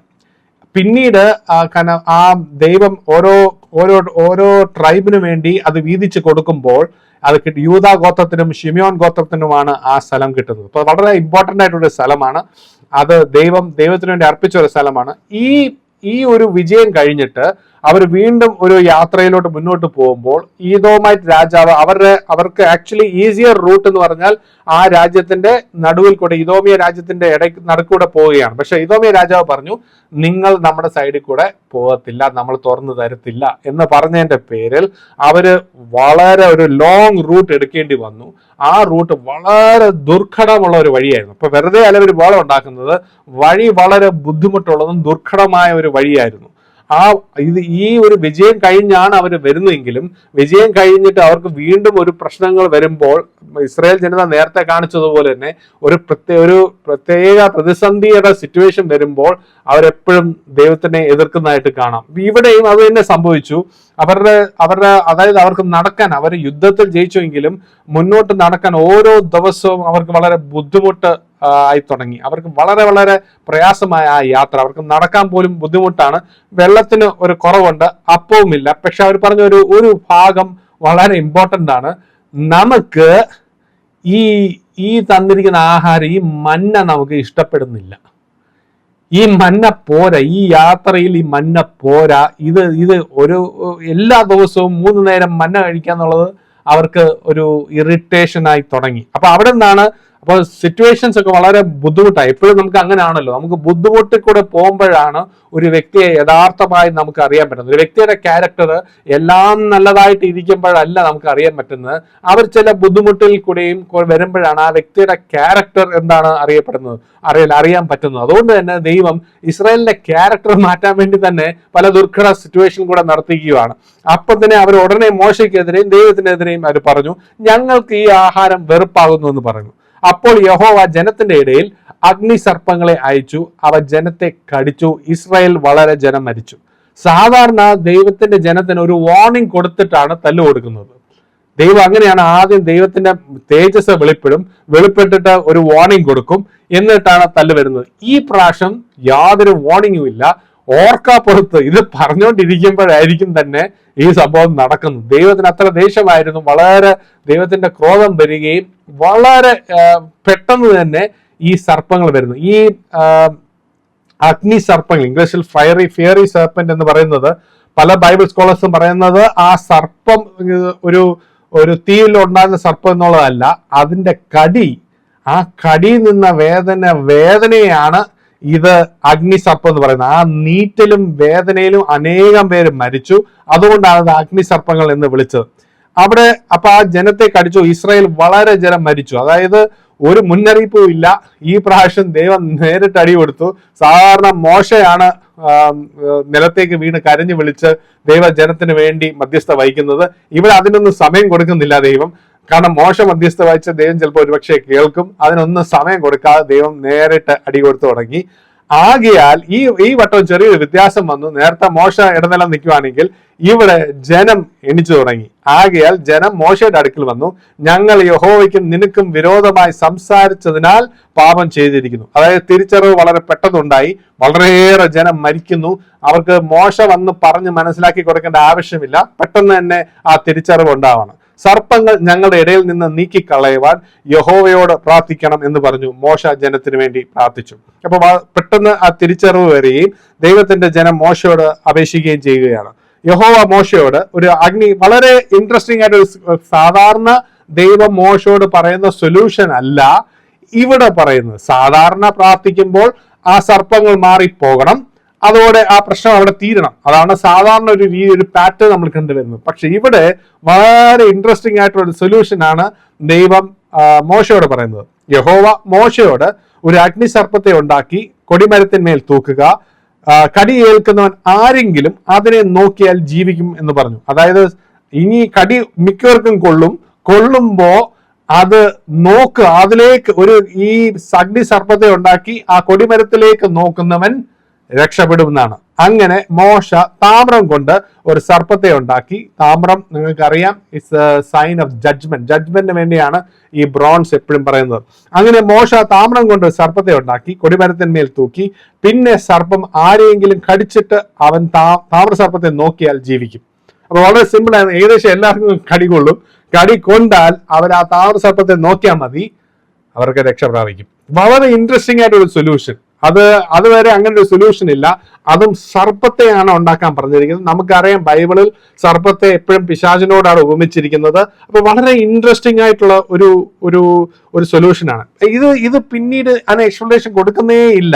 ഓൾഡ് ടെസ്റ്റ്മെന്റിൽ, പഴയ നിയമത്തിൽ അതിന് എക്സ്പ്ലനേഷൻ കൊടുക്കുന്നേ ഇല്ല. അതിന് ബദലായിട്ട് ഇതിനെ പിന്നീട് ആൾക്കാർ, നമ്മൾ 1 രാജാക്കന്മാർ 18:1-4 നോക്കുമ്പോൾ, 18-ാം അധ്യായം വായിക്കുമ്പോൾ അവിടെ നെഹുഷ്താൻ എന്ന പേരിൽ ഒരു സർപ്പത്തെ ആരാധിക്കുന്നു. അത് ഇതേ സർപ്പമാണ്. അതിന് നെഹുഷ്താൻ എന്നാണ് പേര്. ഈ നെഹുഷ്താനെ ആൾക്കാർ ആരാധിക്കുകയും, കാരണം രോഗശാന്തി ലഭിച്ചല്ലോ, അതിലേക്ക് നോക്കി വരും. അവരുടെ തല നേരെ വേറെ രീതിയിലാണ് തിരിഞ്ഞത്. യഹോവയാണ് അത് കൊടുത്തത് എന്നൊന്നും അവർക്ക് അവരുടെ തലയിൽ രജിസ്റ്റർ ചെയ്തില്ല. കഥ മുന്നോട്ട് പോയപ്പോൾ ഈ സർപ്പത്തെ നോക്കിയാൽ കാര്യങ്ങൾ രക്ഷപ്പെടുമെന്ന് പറഞ്ഞ രീതിയിൽ ദൈവം കൊടുത്ത രക്ഷയുടെ ഒരു വഴിയെ തന്നെ എടുത്ത് അവർ ആരാധിക്കാൻ തുടങ്ങി. അത് ഇസ്രായേൽ ജനതയ്ക്ക് വലിയ കെണിയായി മാറുന്നതായിട്ടാണ് നമ്മൾ വായിക്കുന്നത്. അത് ഹെസക്കിയ എന്ന രാജാവാണ് പിന്നെ അതിനെ എല്ലാം തല്ലിപ്പൊളിച്ച് ദൂരെ കളയുന്നത്, ദൈവത്തിന്റെ ക്രോധം വരാതിരിക്കാൻ. അപ്പോൾ ഈ കാര്യങ്ങൾ, ഈ നെഹുഷ്താൻ അല്ലെങ്കിൽ ഈ സർപ്പം അന്ന് മുതലേ അവരുടെ ജീവിതത്തിലുണ്ട്. അത് അവർ വളരെ വർഷക്കാലം അത് കൊണ്ടു നടന്നു. ഓക്കെ, പിന്നെ നമ്മൾ നോക്കുന്ന യോഹന്നാന്റെ ഇതിന്റെ എക്സ്പ്ലനേഷൻ പിന്നെ കൊടുക്കുന്ന ആരെന്നറിയാവോ? യേശു ക്രിസ്തുവാണ് ഇതിന്റെ എക്സ്പ്ലനേഷൻ കൊടുക്കുന്നത്. വേറെ എങ്ങും ഈ സർപ്പത്തിനെ എന്തിനു ഉയർത്തി എന്നുള്ള ഒരു എക്സ്പ്ലനേഷൻ പഴയ നിയമത്തിലില്ല. അപ്പൊ പിന്നെ നമുക്ക് പുതിയ നിയമത്തിൽ ബൈബിളിലെ ഏറ്റവും ഫേമസ് വേഴ്സായ യോഹന്നാന്റെ സുവിശേഷം 3:16 തൊട്ട് മുമ്പ് തന്നെ ഈ കാര്യം എക്സ്പ്ലെയിൻ ചെയ്യുവാണ്. അതായത് യോഹന്നാന്റെ സുവിശേഷം 3-ാം അധ്യായം അതിന്റെ 14 മുതൽ 16 വരെ. മോശ മരുഭൂമിയിൽ സർപ്പത്തെ ഉയർത്തിയതുപോലെ മനുഷ്യപുത്രനെയും ഉയർത്തേണ്ടതാകുന്നു. അവനിൽ വിശ്വസിക്കുന്ന ഏവനും നിത്യജീവൻ പ്രാപിക്കേണ്ടതിന് തന്നെ. തന്റെ ഏകജാതനായ പുത്രനിൽ വിശ്വസിക്കുന്ന ഏവനും നശിച്ചു പോകാതെ നിത്യജീവൻ പ്രാപിക്കേണ്ടതിന് ദൈവം അവനെ നൽകുവാൻ തക്കവണ്ണം ലോകത്തെ സ്നേഹിച്ചു. അതായത് ഈ ഇപ്പോഴത്തെ സിറ്റുവേഷനിൽ എല്ലാവരെയും ആ പാമ്പ് കടിച്ചിരിക്കുന്നു, ആർക്കും തന്നെ രക്ഷയില്ല. ഇനി രക്ഷ ഉണ്ടെങ്കിൽ സർപ്പത്തെ ഉയർത്തിയതുപോലെ മനുഷ്യപുത്രനെയും ഉയർത്തും. ആ മനുഷ്യപുത്രനിലേക്ക് നോക്കുന്നവരെല്ലാവരും രക്ഷപ്പെടും. പക്ഷെ വീണ്ടും ഒരു ചോദ്യം ചോദിക്കാം, എന്തുകൊണ്ട് സർപ്പം എപ്പോഴും പിശാചിനോട് ചേർത്ത് വെക്കുമ്പോൾ ഈ മനുഷ്യപുത്രന്റെ ഒരു പ്രതിരൂപമായി എന്തുകൊണ്ട് സർപ്പത്തെ വെച്ചു? കാരണം അതിനുള്ള ഉത്തരം നമുക്ക് ഒരുപക്ഷെ നമുക്ക് അറിയാം. അവൻ നമുക്ക് വേണ്ടി, പാപമറിയാത്തവൻ നമുക്ക് വേണ്ടി പാപമായി തീർന്നു. അതാണ് അതിലെ കഥ. അതുകൊണ്ടാണ് താമ്രസർപ്പം. അതിന്റെ ദൈവത്തിന്റെ ക്രോധം വന്ന് വീണത് യേശുക്രിസ്തുവിൽ തന്നെയായിരുന്നു. ഈ ലോകത്തിന്റെ പാപത്തിന്റെ അതിന്റെ എല്ലാ പേയ്മെന്റും, അതിന്റെ ശമ്പളവും, അതിന്റെ ക്രോധവും, അതിന്റെ വേദനയും എല്ലാം വന്ന് വീണത് ഈ മനുഷ്യപുത്രൻ തന്നെയാണ്. അതുകൊണ്ട് തന്നെയാണ് പിതാവും പറയുന്നത്, ഈ മനുഷ്യപുത്രനെ നോക്കാതെ നമുക്ക് ഒരു വ്യക്തിക്കും ഒരു മനുഷ്യനും രക്ഷയില്ല. അപ്പൊ ഈ കഥ, ഈ സർപ്പത്തിന്റെ കഥ എവിടെ നിന്ന് വന്നു? ഇത് ഇവിടെ നിന്ന് മോശയുടെ കാലത്ത് നടന്ന കാര്യത്തിനാണ് അവരെടുത്ത് എസ്കുലാപ്പിസ് എന്ന് പറയുകയും ഇതിലേക്ക് നോക്കിയാൽ രക്ഷപ്പെടും, അല്ലെങ്കിൽ ഈ ഭാഗമൊക്കെ നമ്മൾ കുറെ കണ്ടിട്ടുണ്ടാണ് സാറേ എന്നാണ് നമുക്കിപ്പോൾ പറയാനുള്ളത്. പക്ഷേ ഈ കോപ്പി അടിക്കാനും ഇതിനെ മാറ്റി മോഡിഫൈ ചെയ്യാനും പിശാച് അഗ്രഗണ്യനാണ്. അതുകൊണ്ട് അവൻ അത് മോഡിഫൈ ചെയ്ത് അവന്റെ ഒരു ദേവനെ കൊണ്ടുവച്ചു, എസ്കുലാപ്പിസ്. അതിന് പിന്നെ ഹിപ്പോക്രാറ്റസ് ഓത്തും വന്നു, 4 ദേവൻ ദേവിമാരും വന്നു. പിന്നെ ഹീലിംഗിന്റെ വലിയൊരു ഭാഗമായിട്ട് അറിയപ്പെടുന്നത് ഗ്രീക്കിലെ ഈ പെർഗാമോസ് എന്ന സ്ഥലമാണ്. അപ്പൊ നിങ്ങൾക്ക് ഏകദേശം കാര്യങ്ങൾ മനസ്സിലായി. ഞാൻ വെച്ച ഈ 2 പടം നിങ്ങൾ കണ്ടു കാണും. ഇത് വളരെ ഇൻട്രസ്റ്റിംഗ് ആയിട്ടൊരു പടമാണ്, യഥാർത്ഥം ഒരു സ്ഥലമാണ്. ഇത് അവിടെ വെച്ചിരിക്കുന്നത് മൗണ്ട് നീബോ എന്നൊരു സ്ഥലമാണ്. ഇവിടെയാണ് മോശയെ ദൈവം ഏറ്റവും അവസാനം ഈ കനാൻ ദേശത്തെ നിർത്തി കാണിക്കുന്ന സ്ഥലമാണ് ആ മൗണ്ട് നീബോ. ആ താമ്രസർപ്പത്തെ പോലെ ഒരു സ്ഥാനത്തെ ഉയർത്തി വെച്ചിരിക്കുന്ന ആ ഭാഗത്ത് തന്നെ അവരൊരു മെമ്മോറിയലായിട്ട് മോശയ്ക്ക് ദൈവം കൊടുത്ത ആ ഒരു വിഷൻ, തനിക്ക് അങ്ങോട്ട് കയറാൻ പറ്റിയില്ല, മോശയ്ക്ക് ആ കനാനിയ സ്ഥലത്തേക്ക്, ആ വാഗ്ദത്ത നാട്ടിലേക്ക് കയറുവാൻ സാധിച്ചില്ല. എന്നാലും തന്റെ ദാസനെ, തന്റെ ജനം എങ്ങോട്ടാണ് കയറാൻ പോകുന്നത് എന്ന് കാണിക്കാൻ ആ മലയുടെ മേളിൽ കൊണ്ടാണ് കാണിക്കുന്നത്. ആ സ്ഥലമാണ് മൗണ്ട് നീബോ. അവിടെ നിന്നുള്ള കാഴ്ച, ആ 2ാമത്തെ താഴത്തെ പടം അവിടെ നിന്ന് കാണുന്ന ഒരു കാഴ്ചയാണ്. അവിടെ നിന്ന് ഒരാൾ നോക്കിയാൽ എന്തൊക്കെ കാണാം. അപ്പൊ നിങ്ങൾക്ക് ശരിക്കും ആക്ച്വലി ആ നല്ല ക്ലിയർ ഫോട്ടോ ആണെങ്കിൽ ആ മലനിരകൾ അങ്ങ് വളരെ കിലോമീറ്റർ കണക്കിന് കാണാൻ പറ്റും. അപ്പൊ അവിടെ നിന്നുകൊണ്ട്, ആ മലയിൽ നിന്നുകൊണ്ടാണ് ദൈവം മോശയെ കാണിച്ചത് തന്റെ ജനം, താൻ സ്നേഹിച്ച ഈ ജനം എങ്ങോട്ടാണ് കയറാൻ പോകുന്നത്. അതുകൊണ്ട് വളരെ അവിടെ തന്നെ ഒരു മെമ്മോറിയൽ, ഈ സ്ഥലം ഇപ്പോഴും അവിടെ ഉണ്ട്, അവിടെ പോയാൽ കാണാൻ പറ്റും. മെമ്മോറിയൽ ആയിട്ട് അന്ന് മോശയിൽ വഴി ഈ താമ്രസർപ്പത്തെ ഉയർത്തി ഓർക്കാൻ വേണ്ടി അവിടെ വീണ്ടും അവിടെ ഒരു സൊസൈറ്റി പോലെ ഉണ്ട്, അവിടെ ചെറിയ ചർച്ച് പോലൊക്കെ അവിടെ ഉണ്ട്. ഒരു മെമ്മോറിയൽ പ്ലേസ് ആണ് മൗണ്ട് നീബോ. അത് എനിക്ക് വളരെ ഇൻട്രസ്റ്റിംഗ് ആയിട്ട് തോന്നി. ഈ കഥകളൊന്നും ഗ്രീക്കുകാർ ഉണ്ടാക്കിയതല്ല, നമ്മുടെ യഹോവ മോശ വഴി ചെയ്തതാണ്. ഓക്കെ, ഇനി നമുക്ക് ലെറ്ററിലേക്ക് കടക്കാം. അപ്പൊ നിങ്ങൾക്ക് ഏകദേശം അതിന്റെ അവിടെ എന്തൊക്കെയാണ് സംഭവിക്കുന്നത് എന്ന് നിങ്ങൾക്കൊരു ബേസ് കിട്ടി അല്ലെ? അപ്പോൾ വെളിപാടിന്റെ 2-ാം അധ്യായം അതിന്റെ 12 മുതൽ 17. പെർഗമോസിലെ സഭയുടെ ദൂതനെ എഴുതുക, മൂർച്ചയേറിയ ഇരുവായ് തലവാൾ ഉള്ളവൻ അരുളി ചെയ്യുന്നത്. അപ്പം ഇരുവായ് തല ഉള്ള ഒരു വാളുമായിട്ട് യഹോവയുടെ ആ പേരാണ് എടുത്തിരിക്കുന്നത് അല്ലെ? അതായത് എന്തുകൊണ്ടാണ്, വീണ്ടും നമ്മൾ എപ്പോഴും പറഞ്ഞില്ല, ദൈവം ചൂസ് ചെയ്യുന്ന, യേശു ക്രിസ്തു ചൂസ് ചെയ്യുന്ന ആ ടൈറ്റിൽ വളരെ ഇമ്പോർട്ടന്റ് ആണ്, ആ സഭയ്ക്കും നമുക്കും. അപ്പൊ ഈ സഭയ്ക്ക് വേണ്ടി പറയുന്ന ടൈറ്റിൽ ഏതാണ്? മൂർച്ചയേറിയ ഇരുവായ് തലയുള്ള വാളുമായിട്ട് നിൽക്കുന്നവൻ. He which have the sharp with 2 edges. അപ്പൊ രണ്ട് എഡ്ജുള്ള വാളുമായിട്ട് ഊരി ദൈവം നിൽക്കുകയാണ്. എന്തിനാണ് ആ സഭയ്ക്ക് ആ ഒരു ടൈറ്റിലും ആ ഒരു ഇമേജും കൊടുക്കുന്നത്? അതിന്റെ ഒരു കാരണമുണ്ട്. ആ രണ്ട് ചോദ്യങ്ങൾ അവിടെ ഉയരാൻ പോകുന്നത് നിങ്ങൾ താഴോട്ട് നമ്മൾ പഠിക്കുമ്പോൾ മനസ്സിലാവും. ഈ 2 വാൾ അവിടെ നിൽപ്പുണ്ട്. ഒന്ന് റോമിന്റെ ഒരു വാൾ പെർഗമോസിൽ മേലുണ്ട്. കാരണം ഇത് മതകേന്ദ്രമായത് കൊണ്ട് തന്നെ റോമിനെ എങ്ങനെയും പ്രീതിപ്പെടുത്താൻ വേണ്ടി അവരുടെ ദേവീ ദേവന്മാർക്ക് വേണ്ടിയുള്ളതെല്ലാം ചെയ്തുകൊണ്ടിരിക്കുമ്പോൾ ആ സഭയിൽ, ആ സ്ഥലത്ത് ദൈവത്തിന്റെ വിശ്വാസിയായ ദൈവത്തിന്റെ മക്കളായിട്ട് മുന്നോട്ട് പോകാൻ വളരെ വളരെ ബുദ്ധിമുട്ടായിരുന്നു. ഒരു സത്യവിശ്വാസിയായിട്ട് മുന്നോട്ട് പോകണമെങ്കിൽ ഈ ദേവി ദേവന്മാരെ, അല്ലെങ്കിൽ വർഷത്തിൽ ഒരിക്കൽ സീസറിന്റെ ആ യാഗപീഠത്തിന് മുമ്പിൽ പോയി കുന്തിരിക്കം ഇട്ടിട്ട് പറയണം, സീസറാണ് എല്ലാ ദൈവമേലും മേലായ ദൈവം എന്ന് വിളിച്ചു പറയണം. അപ്പോൾ വിളിച്ചു പറയുമ്പോൾ ഒരു സർട്ടിഫിക്കറ്റ് കിട്ടും. ആ സർട്ടിഫിക്കറ്റ് ഉണ്ടെങ്കിലേ നിങ്ങൾക്ക് ബെനിഫിറ്റ് കിട്ടുള്ളൂ, അതുകൊണ്ടേ അവിടെ ജോലി കിട്ടത്തുള്ളൂ, അതുകൊണ്ടേ അവിടെ കാര്യങ്ങൾ നടക്കുകയുള്ളൂ. അപ്പൊ ഈ റോമിന്റെ വാള് പേടിച്ചിട്ട് അനേക വിശ്വാസികൾ, ഇപ്പൊ പെർഗമോസിലെ സഭയിലും അനേകം വിശ്വാസികൾ അത് ചെയ്തു പോയിരുന്നു. അത് വർഷത്തിൽ ഒരിക്കൽ ചെയ്യേണ്ട ഒരു കാര്യമായിരുന്നു. അതിനുശേഷം നിങ്ങൾക്ക് ഇഷ്ടമുള്ള ദേവി ദേവന്മാരെ പോയി ആരാധിക്കാം. കാരണം അനേക ദേവി ദേവന്മാർ ഓൾറെഡി ഉണ്ട്. സിയോസ് ഉണ്ട്, അഡോണിസ് ഉണ്ട്, എസ്കുലാപ്പിസ് ഉണ്ട്. അത് നിങ്ങൾക്ക് പോയി ആരാധിക്കാം. പക്ഷെ വർഷത്തിൽ ഒരിക്കൽ സീസറിന് മുമ്പിൽ വന്ന് പറയണം സീസറാണ് ഏറ്റവും വലിയ ദൈവം എന്ന്. അത് ഒരുപക്ഷെ ഈ റോമിന്റെ അടിയിലുള്ള എല്ലാ രാജ്യങ്ങളെയും ഒന്നിപ്പിക്കാനുള്ള ഒരു സ്ട്രാറ്റജി കൂടി ആയിരുന്നു. കാരണം അവർക്ക് എല്ലാവരും സീസറിനെ ആരാധിച്ച് എല്ലാ ആഴ്ചയും ആരാധിക്കണം എന്നുള്ള ഉദ്ദേശമല്ല. ഒരു പൊളിറ്റിക്കൽ അജണ്ട ആയിരിക്കണം ഒരുപക്ഷെ അതിന്റെ പിന്നില്. എല്ലാ രാജ്യങ്ങളും ഒരേപോലെ അവരുടെ കീഴിലുള്ള എല്ലാവരും ഒരേ രീതിയിലേക്ക് വരാനുള്ള ഒരു കാര്യമായിരുന്നു. പക്ഷേ അനുസരിച്ചില്ലെങ്കിൽ തല പോകും, അത് നിശ്ചയമായിരുന്നു. അത് വളരെ ഇമ്പോർട്ടന്റ് ആയിരുന്നു. അതുകൊണ്ട് തന്നെ ദൈവം ഇവിടെ പറയുകയാണ്, പെർഗമോസ് ഒരു കോംപ്രമൈസിങ് ചർച്ചായിട്ടാണ് അറിയപ്പെടുന്നത്. ദ ചർച്ച് ദാറ്റ് കോംപ്രമൈസ്, അങ്ങനെയാണ് പെർഗമോസിനെ അറിയപ്പെടുന്നത്. എഫെസസ് ആദ്യ സ്നേഹം വിട്ടുപോയ സഭ, സ്മിർന ദ പെർസിക്യൂട്ടഡ് ചർച്ച്, അല്ലെ, വളരെയേറെ കഷ്ടതയിൽ കൂടെ കടന്നുപോയ സഭ. എന്നാൽ Pergamos is the compromising church. എല്ലാമായിട്ടും അവർക്ക് രണ്ടും ചെയ്തു. അതായത് അവർ സീസറിനെ ആരാധിക്കും, പിന്നെ അവർ പോയി പെർഗമോസിൽ സഭയിൽ പോയി സത്യദൈവത്തെ ആരാധിക്കും. ഒരു കോംപ്രമൈസിങ് സഭയായിരുന്നു. അപ്പോൾ ഈ പേര് കൊണ്ട് ദൈവം ആക്ച്വലി ചോദിക്കുന്നത്, ആരുടെ വാളിനെയാണ് നിങ്ങൾ പേടിക്കുന്നത്? ഈ സഭയുടെ നേരെ വാൾ ഊന്നി ദൈവം നിൽക്കുകയാണ്.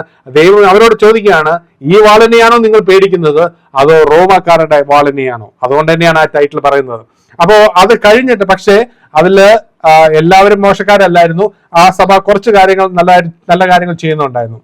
നീ എവിടെ പാർക്കുന്നു എന്നും അത് സാത്താന്റെ സിംഹാസനം ഉള്ളയിടം എന്ന് ഞാൻ അറിയുന്നു. നീ എന്റെ നാമം മുറുകെ പിടിച്ചിരിക്കുന്നു. നിങ്ങളുടെ ഇടയിൽ സാത്താൻ പാർക്കുന്നിടത്ത് തന്നെ എന്റെ സാക്ഷിയും വിശ്വസ്തനായ അന്തിപ്പാസിനെ കൊന്ന കാലത്ത് പോലും നീ എങ്കിലുള്ള വിശ്വാസം നിഷേധിച്ചിട്ടില്ല. അതൊരു ഭയങ്കര ഒരു കമന്റേഷൻ തന്നെയാണ്. അതായത് കാരണം അതിന്റെ അളവ് മനസ്സിലാക്കണമെങ്കിൽ ഈ അന്തിപ്പാസിനെ എങ്ങനെയാ കൊന്നത് എന്ന് നിങ്ങൾ അറിയണം. അന്തിപ്പാസിനെ കൊല്ലാൻ ഒരു താമ്രം കൊണ്ടുള്ള ഒരു ബുള്ളിനെ ഉണ്ടാക്കി, ഒരു കാളക്കുട്ടിനെ ഉണ്ടാക്കി, അതിന്റെ അകത്ത് അന്തിപ്പാസിനെ വെച്ച് തീയിലിട്ട് ചുട്ടു കൊല്ലുകയായിരുന്നു. അപ്പൊ അവർ പറഞ്ഞ്, ഈ തീയിലിട്ട് ചുട്ട് വെന്ത് ഒരുക്കിയിരുന്ന അന്തിപ്പാസിനോട് വീണ്ടും ചോദിക്കുകയാണ്, നീ റോമിലെ സീസറിനെ ആരാധിക്കുമെന്ന് പറയുമ്പോൾ ആ സത്യദൈവത്തെ ആരാധിച്ചുകൊണ്ടിരിക്കുന്ന അന്തിപ്പാസാണ്. പക്ഷെ അന്തിപ്പാസിന്റെ നിലവിളി ആ നഗരം മൊത്തം കേട്ടു. അവർക്കൊരു എക്സാമ്പിൾ ആക്കണമായിരുന്നു. അതായത് സീസറിനെ അനുസരിക്കാത്തവരുടെ അന്ത്യം ഇതാണ് എന്ന് കാണിക്കാൻ വേണ്ടി അന്തിപ്പാസിനെ ജീവനോടെ വെന്ത് മരിക്കുകയായിരുന്നു. ഒരു സാധാരണ ക്രൂശ് മരണം പോലെയും അല്ല, വെന്ത് മരിക്കുക, റിയലി ബീങ് കുക്ക്ഡ് അലൈവ്. അവന്റെ നിലവിളി, അന്തിപ്പാസിന്റെ നിലവിളി ആ നഗരത്തെ കുലുക്കി. ആ നാളിൽ പോലും ഈ പെർഗമോസ് സഭയിലെ അനേകർ മുട്ടുകുത്തിയില്ല. അത് വളരെ വളരെ സന്തോഷമുള്ള ഒരു ഭാഗം തന്നെയാണ്. അതില് അന്തിപ്പാസ്, ഞാൻ ഇപ്പൊ വിചാരിക്കും, അന്തിപ്പാസ് സ്വർഗത്തിൽ വളരെയേറെ നക്ഷത്രങ്ങളോടെ നടക്കുമ്പോൾ ആ ദൈവത്തിൽ നിന്ന സർട്ടിഫിക്കറ്റ്, എന്റെ സാക്ഷിയും വിശ്വസ്തനും. അന്തിപ്പാസ് അവിടെ നടക്കുമ്പോൾ വലിയ കയ്യടികൾ ഉണ്ടാകുമായിരിക്കും, അല്ലേ? അതായത് അന്തിപ്പാസ് മൈ ഫെയ്ത്ത്ഫുൾ മാർട്ടിയർ, എനിക്ക് വേണ്ടി അവസാനം വരെ വിശ്വസ്തര നിന്ന അന്തിപ്പാസ്. ഒരുപക്ഷെ ഒരു നാൾ നമുക്കും അന്തിപ്പാസിനെ കാണുവാൻ സാധിക്കട്ടെ. അപ്പോൾ പെർഗമോസില് അങ്ങനെ വളരെ ഈ നാമത്തിലേക്ക് പിടിച്ചു നിൽക്കാൻ കുറച്ചു പേരെങ്കിലും ഈ നാമം, ദൈവത്തിന്റെ നാമം അവര് പിടിച്ചു നിൽക്കാൻ അവർ സാധിച്ചു. എന്നാൽ കുറച്ച് കാര്യങ്ങൾ അവരെ പറയാനുണ്ട്. എന്നാൽ ഇവിടെ രണ്ട് വട്ടമാണ് സാത്താൻ പാർക്കുന്ന സ്ഥലം. അതായത് ഈ പറയുന്നതിന്റെ അർത്ഥം സാത്താന്റെ പെർമനന്റ് റെസിഡൻസ് ആയിരുന്നു ആ സ്ഥലം. ആദ്യം ബാബിലോൺ എന്ന സ്ഥലത്തിലായിരുന്നു എന്ന് പറയുമ്പോൾ നിങ്ങൾ വിചാരിക്കുക, അതെന്താ സാത്താൻ പെർമനന്റ് റെസിഡൻസ് എന്ന് പറയാൻ? സാത്താൻ സർവ്വവ്യാപിയല്ല. നമ്മുടെ ദൈവം സർവ്വവ്യാപിയാണ്, സാത്താൻ സർവ്വവ്യാപിയല്ല. അപ്പൊ എവിടെയെങ്കിലും നിന്നേ പറ്റത്തുള്ളൂ. ആദ്യം ബാബിലോൺ ആണ്, അത് നമുക്കറിയാം, ബൈബിളിൽ നിന്ന് അറിയാം. ആദ്യം ഹെഡ് ക്വാർട്ടേഴ്സ് ബാബിലോൺ ആയിരുന്നു. പിന്നീട് അത് പെർഗമോസിലേക്ക് വരികയും പിന്നീട് അത് റോമിന്റെ പല ഭാഗത്തിലേക്ക് പോകും. ഇന്ന് അത് പല ഭാഗത്ത് എവിടെ വേണേ ആകാം. പക്ഷേ നമുക്ക് അത് ഊഹങ്ങളുണ്ട്. എന്നാൽ തന്നെ പെർഗമോസിൽ 2 വട്ടം പറയുന്നു ഇത് സാത്താന്റെ സിംഹാസനമായിരുന്നു. അതുകൊണ്ട് തന്നെയായിരിക്കും അന്ന് ആ സഭയ്ക്ക് വളരെയേറെ പീഡനം അനുഭവിക്കേണ്ടി വന്നത്. കാരണം അത്രയും അമ്പലങ്ങൾ വരുവാനുള്ള കാരണവും അവിടെ ഇത്രയും ജ്യൂസിനെ ആരാധിക്കാനുള്ള കാരണവും ബാക്കി എല്ലാ ദൈവത്തിന്റെ ജനത്തിനെതിരെ ഇത്രയും എതിർപ്പ് വരാനുള്ള കാരണവും അതുകൊണ്ട് തന്നെയായിരിക്കാം. ആ കാലഘട്ടത്തിൽ പിശാച് അവിടെ വളരെ ഫിസിക്കലി തന്നെ ഉണ്ടായിരുന്നു എന്നാണ് ഈ വാക്കുകളിൽ നിന്ന് മനസ്സിലാക്കേണ്ടത്. അപ്പം അതിന് കഴിഞ്ഞിട്ടാണ് ദൈവം പതുക്കെ കുറ്റങ്ങൾ എടുത്ത് തുടങ്ങി. എങ്കിലും 14 നിന്നെക്കുറിച്ച് കുറഞ്ഞൊരു കുറ്റം പറയുവാനുണ്ട്. ഇസ്രായേൽ മക്കൾ വിഗ്രഹാർപ്പിതം തിന്നേണ്ടതിനും ദുർനടപ്പ് ആചരിക്കേണ്ടതിനും അവരുടെ മുമ്പിൽ ഇടർച്ച വെപ്പാൻ ബാലാക്കിന് ഉപദേശിച്ചു കൊടുത്ത ബിലിയാമിന്റെ ഉപദേശം പിടിച്ചിരിക്കുന്നവർ അവിടെ നിനക്കുണ്ട്. അപ്പൊ നമുക്ക് പെട്ടെന്നുള്ള ഇൻട്രസ്റ്റിംഗ് ആയി. കാരണം പഴയ നിയമത്തിലെ വേറെ ഒരു വ്യക്തി ഒരു വ്യക്തിയുടെ പേരെടുത്ത് ഇടുകയാണ്. അവിടെ ഒരു കാര്യം എനിക്ക് നിങ്ങളുടെ എതിരെ ഉണ്ട്. കുറച്ച് പേര് ഒരു ടീച്ചിങ് കൊണ്ടുവരുന്നുണ്ട്. എന്താണ് ആ ടീച്ചിങ്? ബിലിയാമിന്റെ ഉപദേശം കൊണ്ടുവരുന്നുണ്ട്. ബിലിയാമിന്റെ ഉപദേശം എന്തായിരുന്നു? ഇസ്രായേൽ മക്കള് വിഗ്രഹാർപ്പിതമായിട്ടുള്ളത് തിന്നേണ്ടതിനും ദുർനടപ്പ് ആചരിക്കുന്നു. അതായത് നിങ്ങൾക്ക് ഒരു പക്ഷേ നോക്കട്ടെ, ബിലിയാമിന്റെ കഥ നിങ്ങൾക്ക് എല്ലാവർക്കും അറിയാമെന്ന് വിശ്വസിക്കുന്നു. എന്നാൽ നിങ്ങൾക്ക് വായിക്കണമെങ്കിൽ Numbers, book of Numbers chapter 22-23 അത് വായിക്കുന്നത് നിങ്ങൾ നല്ലതായിരിക്കും. കാരണം ഇതില് രണ്ട് കാര്യങ്ങളുണ്ട്. ചില ബൈബിൾ സ്കോളേഴ്സ് പറയുന്ന ബലിയാം എന്ന് പറയുന്നത്, ബാലാം എന്ന് പറയുന്നത് ഒരു ദൈവത്തിന്റെ പ്രവാചകനല്ലായിരുന്നു, ഒരു ജാതിയിലുള്ള എന്താ പറയാ, ഒരു മന്ത്രവാദി പോലത്തെ ഒരാളായിരുന്നു എന്നാണ് പറയുന്നത്. ചിലര് പറയുന്നത് ഹീബ്രു വാക്കാണ് ബാലാമിന്റെ പേര്, അതുകൊണ്ട് ദൈവത്തിന്റെ ദാസൻ തന്നെ ആയിരുന്നു, പക്ഷേ അയാളുടെ ഉദ്ദേശങ്ങളൊന്നും ശരിയല്ലായിരുന്നു എന്ന് തന്നെയാണ് പറയുന്നത്. അപ്പൊ ഈ രണ്ട് കാഴ്ചപ്പാടുമുണ്ട്, അതിന് രണ്ട് വ്യൂ പോയിന്റ്സും ഉണ്ട്. പക്ഷേ ഈ പുള്ളി മെസ്സപ്പൊട്ടേമിയയിൽ നിന്നായിരുന്നു. അപ്പൊ നമുക്ക് ബാക്കി കഥ നമ്മൾ എടുത്തിട്ടുണ്ട്, എന്നാൽ തന്നെ പെട്ടെന്ന് പറയാം. ഈ ബാലാമിന് പ്രത്യേകമായ ദൈവത്തിന്റെ ആത്മാവ് അല്ലെങ്കിൽ സ്പിരിറ്റ് വേൾഡുമായിട്ടുള്ള പുള്ളിയുടെ ആ കഴിവ് പലർക്കും അറിയാമായിരുന്നു. പല കാര്യങ്ങളും മുന്നമേ വിളിച്ച് പറയുന്ന ആളായതുകൊണ്ടും പല കാര്യങ്ങൾ ആത്മാവുമായിട്ടുള്ള ഡീലിങ്സ് അറിയാവുന്ന ആളായതുകൊണ്ടും വളരെ ഫേമസ് ആയിരുന്നു ബാലാം. അപ്പൊ ബാലാക്കിന് ദൈവത്തിന്റെ ഇസ്രായേൽ മക്കൾ തന്റെ ചുറ്റും വന്ന് ടെന്റ് അടിച്ചപ്പോൾ വളരെയേറെ ഭീതി വന്നു. അപ്പോൾ ഇവരെ ഫിസിക്കലി തോൽപ്പിക്കാൻ സാധിക്കില്ല എന്ന് ബാലാക്ക് മനസ്സിലായി. കാരണം എന്താ, ബാക്കി രാജ്യങ്ങളെല്ലാം നിലം പരിശാക്കിയാണ് ഇസ്രായേൽ മക്കൾ അവിടെ വന്നത്. അവരുടെ മുമ്പേ പോകുന്ന ദൈവത്തിനെ അടിച്ചിടുവാൻ സാധ്യമല്ല. അവരുടെ മിലിറ്ററി കേപ്പബിലിറ്റിയോ അവരുടെ ബുദ്ധിയോ ഒന്നും അല്ല അവരെ രക്ഷിക്കുന്നത്. അവരുടെ കൂടെ ഒരു ആത്മീയ ശക്തിയുണ്ട്. ആ ശക്തിയെ ഒതുക്കാൻ കഴിഞ്ഞില്ലെങ്കിൽ മോവാബിയർക്ക് രക്ഷയില്ല എന്ന് ബാലാക്ക് മനസ്സിലാക്കിയിരുന്നു. അപ്പൊ ബാലാക്കിന് ഇവരെ ആത്മീയമായിട്ട് തകർക്കുവാൻ എന്തെങ്കിലും വഴി കണ്ടെത്തണം. അതുകൊണ്ടാണ് ബാലാമിനെ തേടി പോകുന്നത്. ശക്തി കൊണ്ട് അവരെ നേരിടാൻ പറ്റില്ല. അപ്പൊ ആത്മീയമായ കാര്യങ്ങൾ കൊണ്ട്, ആത്മീയമായ ബലം കൊണ്ട് തന്നെ ഇവരെ അടിക്കണം എന്ന് ബാലാക്ക് മനസ്സിലാക്കി. അതുകൊണ്ട് ബാലാമിനെ തേടി പോവുകയാണ്. ആദ്യം തന്നെ തന്നെ കുറെ പേരെ വിടുന്നുണ്ട്. ബാലാമിനോട് വന്ന ഒരു വഴി അവരെ, അതായത് ഇസ്രായേൽ മക്കളെ ശപിക്കുവാൻ വേണ്ടി ഒരു വഴി കാണിച്ചു കൊടുക്കാൻ വേണ്ടി. പക്ഷെ ബാലാം അപ്പോൾ പറയുന്നുണ്ട്, ഇല്ല, ദൈവം പറയുന്നത് എനിക്ക് ചെയ്യാൻ കഴിയുള്ളൂ, നിങ്ങൾ തിരിച്ചു പൊയ്ക്കോ എന്ന് പറയുന്നുണ്ട്. വീണ്ടും രണ്ടാമത് ഈ പ്രാവശ്യം റിവാർഡ് കൂട്ടി, എല്ലാം ഇരട്ടിയാക്കി. നേരത്തെ അയച്ചതിനെക്കാട്ടി ഒന്നും കൂടെ മുൻപന്തിയിലുള്ള വളരെ ഒഫീഷ്യൽ പോസ്റ്റ് ഹൈ ഉള്ള ആൾക്കാരെ അയച്ചിട്ട് പറഞ്ഞു, നീ ചോദിക്കുന്നത് നമുക്ക് തരാം. എനിക്ക് തോന്നുന്നു അപ്പൊ മുതല് ബാലാം മാറി തുടങ്ങി. അപ്പൊ നേരത്തെ പറഞ്ഞത് ദൈവം പറഞ്ഞതിന്റെ അപ്പുറം നടക്കത്തില്ല എന്ന് പറഞ്ഞ ആൾ വീണ്ടും അത് പറയുന്നുണ്ട്. പക്ഷെ അവരോട് വീണ്ടും പറയുന്നുണ്ട്, ഒരു മിനിറ്റ്, രാത്രി ഇവിടെ നിന്ന് സ്റ്റേ ചെയ്തിട്ട് പോകും, ഞാൻ ദൈവത്തോട് ഒന്നുകൂടെ ചോദിക്കട്ടെ. അതായത് 2 വട്ടം ചോദിച്ചാൽ 3-ാമത്തെ വട്ടം ചിലപ്പോൾ ദൈവം അഭിപ്രായം മാറ്റും എന്ന് ബാലാമിന് തോന്നിക്കാണുമായിരിക്കും. വളരെ ഇൻട്രസ്റ്റിംഗ് ആണ് അല്ലേ? നമ്മൾ പലപ്പോഴും നമ്മൾ അങ്ങനെയൊക്കെ തന്നെയാണ്. ദൈവത്തോട് എല്ലാ ദിവസവും 10 വട്ടം ചോദിച്ചു കഴിഞ്ഞാൽ ഒരുപക്ഷെ അഭിപ്രായം മാറ്റിയാലോ.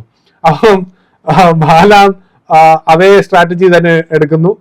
ദൈവം പോകാൻ പറയുന്നു. പിന്നെ കഥകൾ നിങ്ങൾക്ക് അറിയാം. പക്ഷെ പോകുന്ന വഴി വീണ്ടും ബൈബിളിൽ വളരെ രസകരമായ ഒരു കാര്യമാണ്. ഒരു കഴുത സംസാരിക്കുന്ന ഒരു വലിയൊരു ഇൻട്രസ്റ്റിംഗ് സ്റ്റോറി അവിടെ സംഭവിക്കുന്നുണ്ട്. അതായത് ബാലാം ഈ കഴുതയുമായിട്ട് മുന്നോട്ട് പോവുകയാണ്. പക്ഷെ ഇടയ്ക്ക് വെച്ച് കഴുത നിൽക്കുന്നു. വാളൂരി നിൽക്കുന്ന ഒരു ദൂതരെ കണ്ടുകൊണ്ട് ഈ കഴുതയ്ക്ക് കാണാൻ പറ്റുന്നുണ്ട്. കഴുതയുടെ പുറത്ത് നിൽക്കുന്ന വലിയ കഴുതയ്ക്ക് അത് കാണാൻ പറ്റാത്തത് കൊണ്ട് അതിന് ബാലാം അവിടെ ഈ കഴുതയെ വടികൊണ്ട് അടിക്കുകയും ആ കഴുതയ്ക്ക് വേറൊരു സാഹചര്യം ഇല്ലാതെ സംസാരിച്ച് തുടങ്ങുകയും ചെയ്യും. ചിലപ്പം ഇങ്ങനത്തെ ഒക്കെ സാഹചര്യം വരുമ്പോ എന്ത് ചെയ്യും അല്ലേ? അപ്പൊ തൊട്ട് ബാലാം ഒന്ന് കുലുങ്ങി തുടങ്ങി. കാരണം സ്വന്തം കഴുത എണിച്ചെന്ന് പറഞ്ഞു പല സത്യങ്ങൾ വിളിച്ച് പറയാൻ തുടങ്ങി. അപ്പോഴാണ് മനസ്സിലാക്കുന്നത് അവിടെ ഒരു ദേവദൂതൻ വാളൂരിയൊക്കെ നിൽക്കുന്നുണ്ട്. അപ്പം പിന്നെ നമുക്ക് ബാലാക്കിന്റെ അടുക്കൽ കൊണ്ടുവന്നു. 7 മലയില് അവിടെ യാഗങ്ങൾ നിരത്തി വെക്കാൻ പറഞ്ഞു. ഓരോ മലയിൽ കയറുമ്പോഴും 3-ാമത്തെ മലയിൽ കയറുമ്പോഴും ഓരോ മലയിൽ കയറി ഇസ്രായേൽ മക്കളെ അനുഗ്രഹിക്കാൻ തുടങ്ങി. ശപിക്കാൻ നോക്കിയ ബാലാക്കിന് കനത്ത തിരിച്ചടിയായിരുന്നു. 3-ാമത് വട്ടമായപ്പോൾ ബാലാക്ക് പറഞ്ഞു, നീ അനുഗ്രഹിക്കുന്നു വേണ്ട, ഒന്ന് മിണ്ടാതിരിക്കാമോ എന്നുള്ള അവസ്ഥയിലെത്തി. എന്നാൽ അനുഗ്രഹങ്ങൾ ചൊരിഞ്ഞുകൊണ്ട് തന്നെ ബാലാം മുന്നോട്ട് പോയി. പക്ഷേ കഥയുടെ ഒരു അന്ത്യം എന്തെന്ന് ചോദിച്ചു കഴിഞ്ഞാൽ, ഒരു വിധത്തിലും ശപിക്കാൻ പറ്റില്ല എന്ന് മനസ്സിലാക്കിയ ബാലാം തന്നെ വലിയൊരു ഫീസ് കൊടുത്താണ്, വലിയൊരു കാശും കാര്യങ്ങളൊക്കെ കൊടുത്താണല്ലോ കൊണ്ടുവന്നത്. സഹായിക്കാതെ പോയാൽ ഒരുപക്ഷെ തല കാണില്ല എന്ന് ബാലാമിന് തോന്നി കാണും. പിന്നെ സഹായിച്ചു കഴിഞ്ഞാൽ പിന്നെ കിട്ടാൻ പോകുന്ന സൗകര്യങ്ങളും സൗഭാഗ്യങ്ങളും അത് വലുതാണ്. അപ്പോൾ ബാലാം ഒരു കാര്യം പറഞ്ഞു കൊടുക്കുന്നുണ്ട്, ഇവരുടെ ജീവിതത്തിൽ, ദൈവമക്കളുടെ ജീവിതത്തിൽ ശാപം കൊണ്ടുവരണമെങ്കിൽ അവരുടെ ദൈവത്തെ കൊണ്ട് തന്നെ അടിപ്പിക്കണം, നിന്നെ കൊണ്ട് കഴിയില്ല. അതിന് എന്ത് ചെയ്യണം? മോവാബിയരില് സുന്ദരികളായ അവിടുത്തെ ഏറ്റവും സുന്ദരികളെ, അവരുടെ ചെറുപ്പക്കാരി സുന്ദരികളെ ഇവരുടെ യുവാക്കളുടെ ഇടയിൽ കയറ്റിവിടുക. അപ്പോൾ ഇവരെ കല്യാണം കഴിക്കുകയും ഈ മോവാബിയ സ്ത്രീകൾ അവരുടെ ദേവന്മാരുടെ രീതിയിലേക്ക് ഇവരെ വശീകരിക്കുകയും ചെയ്യണം. എന്നിട്ട് അവർക്ക് ദേവന്മാർക്ക് അർപ്പിച്ചിരിക്കുന്ന ആഹാരം അവരെ കൊണ്ട് കഴിപ്പിക്കുകയും അവരുടെ എല്ലാ രീതികളിലും ഈ കാമഭ്രാന്തന്മാരായിട്ട് നിൽക്കുന്ന ഇസ്രായേൽ കാമുകന്മാരെ കൊണ്ട് ചെയ്യിപ്പിക്കണം. ഇത്രയും ചെയ്തു കഴിഞ്ഞാൽ നിങ്ങൾ മാറി നിൽക്കുക, യഹോവ തന്നെ അവരെ തല്ലും. അത് തന്നെ നടന്നു. ഇതാണ് ബാലാമിന്റെ ഉപദേശം. അപ്പൊ നമുക്ക് തിരിച്ച് പെർഗാമോസിലേക്ക് പോവാം. ഇപ്പൊ ഈ കഥ ഞാൻ ഒത്തിരി എക്സ്പ്ലെയിൻ ചെയ്യാതെ നിങ്ങൾക്ക് അറിയാം, നമ്മൾ എടുത്തിട്ടുണ്ട്. ഇതിൽ വളരെ ഇമ്പോർട്ടന്റ് ആയിട്ടുള്ള കാര്യം എന്ന് പറഞ്ഞാൽ ഇതിൽ രണ്ട് കാര്യങ്ങൾ പറയുന്നുണ്ട്. ഒരു നിക്കോലിയരുടെ ഉപദേശം പറഞ്ഞു, രണ്ട് ഉപദേശങ്ങളാണ് അവിടെ പ്രശ്നം ഉണ്ടാക്കുന്നത്. ഒന്ന് ബാലാമിന്റെ ഉപദേശവും രണ്ട് നിക്കോലേഷ്യൻസിന്റെ ഉപദേശവും. അതിൽ വളരെ ഇൻട്രസ്റ്റിംഗ് ആയി എനിക്ക് മനസ്സിലാക്കിയത്, നിക്കോലേഷ്യൻസിന്റെ ആഗ്രഹം ഈ ജനങ്ങളുടെ മേൽ ആധിപത്യം സ്ഥാപിക്കണമെന്നായിരുന്നു. അവരുടെ വാക്ക് അന്തിമ വാക്കാണെന്നും അവരെ ചോദ്യം ചെയ്യാൻ പാടില്ലെന്നും അവര് പറയുന്നത് ദൈവം പറയുന്നത് പോലെയാണ്, അവരെ ചോദ്യം ചെയ്യരുത്. അതാണ് നിക്കോലേഷ്യൻസിന്റെ ഒരു ഉപദേശം. അങ്ങനെയാണ് അവർ അപ്പോസ്തലന്മാരെ പോലെയാണ്. അപ്പോസ്തലന്മാർ പറയുന്നത് പോലെ തന്നെ അവർക്ക് ആധിപത്യം അവിടെ ഉണ്ടായിരുന്നു. അവരെ ചോദ്യം ചെയ്ത് അവർ പറയുന്നത് സഭ അതേപോലെ അനുസരിച്ച് ചെയ്യണം. അതായിരുന്നു നിക്കോലേഷ്യൻസിന്റെ ഉദ്ദേശം. അപ്പൊ അവര് മറ്റുള്ളവർ ദൈവത്തിന്റെ ജനത്തിന്മേൽ ആധിപത്യം സ്ഥാപിക്കാൻ ആഗ്രഹിച്ചു. ബലിയാം എന്ന ഹീബ്രു വാക്കിന്റെ അർത്ഥം ജനങ്ങളുടെ മേൽ ആധിപത്യമുള്ളവൻ അല്ലെങ്കിൽ ജനങ്ങളുടെ നാഥൻ എന്നാണ്. അപ്പൊ രണ്ട് ടീച്ചിങ്ങും ഏകദേശം ഒരേ കാര്യത്തിലേക്കാണ് വന്നെത്തുന്നത്. ഒന്ന്, ബാലാം പഠിപ്പിക്കുന്നു ഈ ലോകത്തിലെ പല രീതികളും സഭ ഇന്ന് ഏറ്റെടുക്കുമ്പോൾ ദൈവത്തിന്റെ സന്നിധിയിൽ നിന്നോ വേദപുസ്തകത്തിലോ ഇല്ലാത്ത രീതികളും ചട്ടങ്ങളും എടുത്ത് സഭ അതിൽ ഏർപ്പെട്ടാലും കുഴപ്പമില്ല, ഇന്നത്തെ സാഹചര്യം ഇങ്ങനെയാണ്, ഇങ്ങനെയൊക്കെ ചെയ്താലേ നമുക്ക് മുന്നോട്ട് പോകാൻ പറ്റത്തുള്ളൂ, അതുകൊണ്ട് ആ മാറ്റങ്ങൾ നമ്മൾ വരുത്തണമെന്നും ഈ കാലത്തിനൊപ്പം നമ്മൾ മുന്നോട്ട് പോകണം എന്ന് പഠിപ്പിക്കുന്നതാണ് ഈ ബാലാമിന്റെ ടീച്ചിങ്. അതായത് ബാലാം പഠിപ്പിക്കുന്നത് കാര്യം സാധിക്കാൻ വേണ്ടി നിങ്ങൾക്ക് ചില ഊടുവഴികളൊക്കെ എടുക്കാം, അത് കുഴപ്പമൊന്നുമില്ല, ഈ ലോകം അങ്ങനെയാണ്, അത് പഠിപ്പിക്കുന്നതായിരുന്നു ബാലാം. അതായത് അന്യദൈവങ്ങളുടെ കൂടെ ഒരു കോംപ്രമൈസ് ഒക്കെ സഭയ്ക്ക് ആകാം, കുഴപ്പമില്ല, നമുക്കിപ്പോ ഓണമൊക്കെ കഴിഞ്ഞതാണല്ലോ. അപ്പം അങ്ങനത്തെ ഒരു കോംപ്രമൈസ് ഒക്കെ ആയിക്കഴിഞ്ഞാൽ നമുക്കൊരു തിരുവാതിര കളിയൊക്കെ കളിച്ചാൽ വലിയ കുഴപ്പമൊന്നുമില്ല, ഒരുപക്ഷെ കൂടുതൽ ആൾക്കാർ നമ്മുടെ സഭയിൽ കയറുമായിരിക്കും. അപ്പം അങ്ങനെയുള്ള ടീച്ചിങ്സ് വളരെയേറെ അവിടെ കയറി വന്നു. അപ്പൊ രണ്ട് ടീച്ചിങ്സ്, അതായത് ഇവരെ എഫെസസിലെ ഈ നിക്കോലിയരെ കുറിച്ച് പറയുമ്പോൾ ഇവിടെ വരുമ്പോൾ അവർ ഡോക്ടറിനായി മാറുകയാണ്. മറ്റേ നിക്കോലേഷ്യൻസിന്റെ ടീച്ചിങ്സിനെ സൂക്ഷിക്കുക എന്ന് പറയുമ്പോൾ ഈ പെർഗമോസിലേക്ക് വരുമ്പോഴത്തേക്ക് അവരുടെ ഡോക്ടറിൻ ശക്തമായി തുടങ്ങി. അതായത് നമ്മൾ പഠിക്കുന്ന വേദഭാഗം, നമ്മുടെ വിശ്വാസങ്ങൾ, അത് മനസ്സിലാക്കുക വളരെ ഇമ്പോർട്ടന്റ് ആണ്. ഇവര് വളരെയേറെ ത്യാഗം സഹിച്ചവരായിരുന്നു പോലും അവരുടെ ദൈവ പഠനവും അല്ലെങ്കിൽ വേദ പഠനവും അതില് ആ ഡോക്ടറിലെ അണ്ടർസ്റ്റാൻഡിങ് വളരെ മോശമായതുകൊണ്ട് അവര് ബാലാമിന്റെ ഉപദേശവും സ്വീകരിച്ചു, നിക്കോലേഷ്യൻസ് ഉപദേശം സ്വീകരിച്ചു. ഇത് രണ്ടും യഹോവയ്ക്ക് വെറുപ്പായിട്ട് ദൈവം പറയുന്നത്, ആകയാൽ മാനസാന്തരപ്പെടുക, അല്ലാഞ്ഞാൽ ഞാൻ വേഗത്തിൽ വന്ന് എന്റെ വായിലെ വാളുകൊണ്ട് അവരോട് പോരാടും. ഈ ജനത്തിന്റെ ഇടയിൽ ഈ ഉപദേശം പഠിപ്പിക്കുന്നവർ നുഴഞ്ഞു കയറുകയും ഈ സഭയിൽ ഇരുന്നുകൊണ്ട് ഇനി സഭയോട് പറയാണ്, നമ്മൾ ഇത്ര സ്ട്രിക്റ്റ് ആയിട്ടൊന്നും കാര്യങ്ങൾ ചെയ്യണ്ട, ബൈബിൾ പറയുന്നത് പോലെ ഒന്നും നമുക്ക് ജീവിക്കാൻ സാധിക്കുകയില്ല, ഈ ലോകത്തിന്റെ പല കാര്യങ്ങളും നമ്മൾ കോംപ്രമൈസ് ചെയ്തേ മതിയാവൂ, ലോകത്തിൽ നടക്കണമെങ്കിൽ ലോകത്തിന്റെ പല രീതികൾ ഏറ്റെടുത്തേ മതിയാവൂ. എന്നാൽ അങ്ങനെ പഠിപ്പിക്കാൻ തുടങ്ങി ആ സഭയിൽ ഈ ഉപദേശം നുഴഞ്ഞു കയറുകയും നിക്കോലേഷ്യൻസ് കയറി വന്നിട്ട് പറഞ്ഞു, അവർ പഠിപ്പിക്കുന്നതാണ്, അപ്പോസ്തലന്മാർ പഠിപ്പിക്കുന്നതൊന്നും അല്ല. ഇപ്പൊ വേദഭാഗത്തിൽ അങ്ങനെ പലതും എഴുതിയിരിക്കും, പക്ഷെ നമ്മൾ പ്രാക്ടിക്കലായിട്ട് നമ്മൾ കുറച്ച് കാര്യങ്ങൾ ചെയ്യുന്നതുകൊണ്ട് ഇച്ചിരി വിട്ടുവീഴ്ചകളൊക്കെ ആകാം, അല്ലെ? നമുക്ക് എപ്പോഴും ഈ വാക്കുകൾ നമ്മൾ കേട്ടാണ്, ഇച്ചിരി വിട്ടുവീഴ്ചകൾ നമ്മൾ വെക്കണം, സഭയായിട്ട് നമ്മൾ വിട്ടുവീഴ്ചകൾ വെക്കണം. അത് തന്നെയാണ് ബാലാമിന്റെ ഉപദേശം, അത് തന്നെയാണ് നിക്കോലേഷ്യന്റെ ഉപദേശം. അത് ആ സഭയ്ക്ക് വലിയൊരു വില കൊടുക്കേണ്ടി വന്നു. ഇപ്പോൾ അവരെതിരെ നിൽക്കുന്നത് റോമാക്കാരുടെ വാളല്ല, വേറെ വാൾ ഊന്നി നിൽക്കുന്നത് യശ്വയാണ്. യശ്വ എണിച്ചെന്ന് പറയാണ്, ആ യശ്വ എണിച്ചെന്ന് പറയാണ്, ഞാൻ നിങ്ങളുടെ എതിരെ എൻ്റെ വായിലെ വാളുകൊണ്ട് നിങ്ങളുടെ എതിരെ ഞാൻ പോരാടും. ഇന്ന് നമ്മൾ സഭയായിട്ട് ചിന്തിക്കേണ്ട ഒരു ഭാഗം, ആരുടെ വാളിനെയാണ് നമ്മൾ ഇന്ന് പേടിക്കുന്നത്? നമ്മുടെ കാര്യങ്ങൾ നേടാൻ വേണ്ടി ഈ ലോകത്തിലെ പല കാര്യങ്ങളുമായിട്ട് നമ്മൾ കോംപ്രമൈസ് ചെയ്യുന്നുണ്ടോ? വിട്ടുവീഴ്ചകൾ അനുദിനം നമ്മൾ ചെയ്യുന്നുണ്ടോ?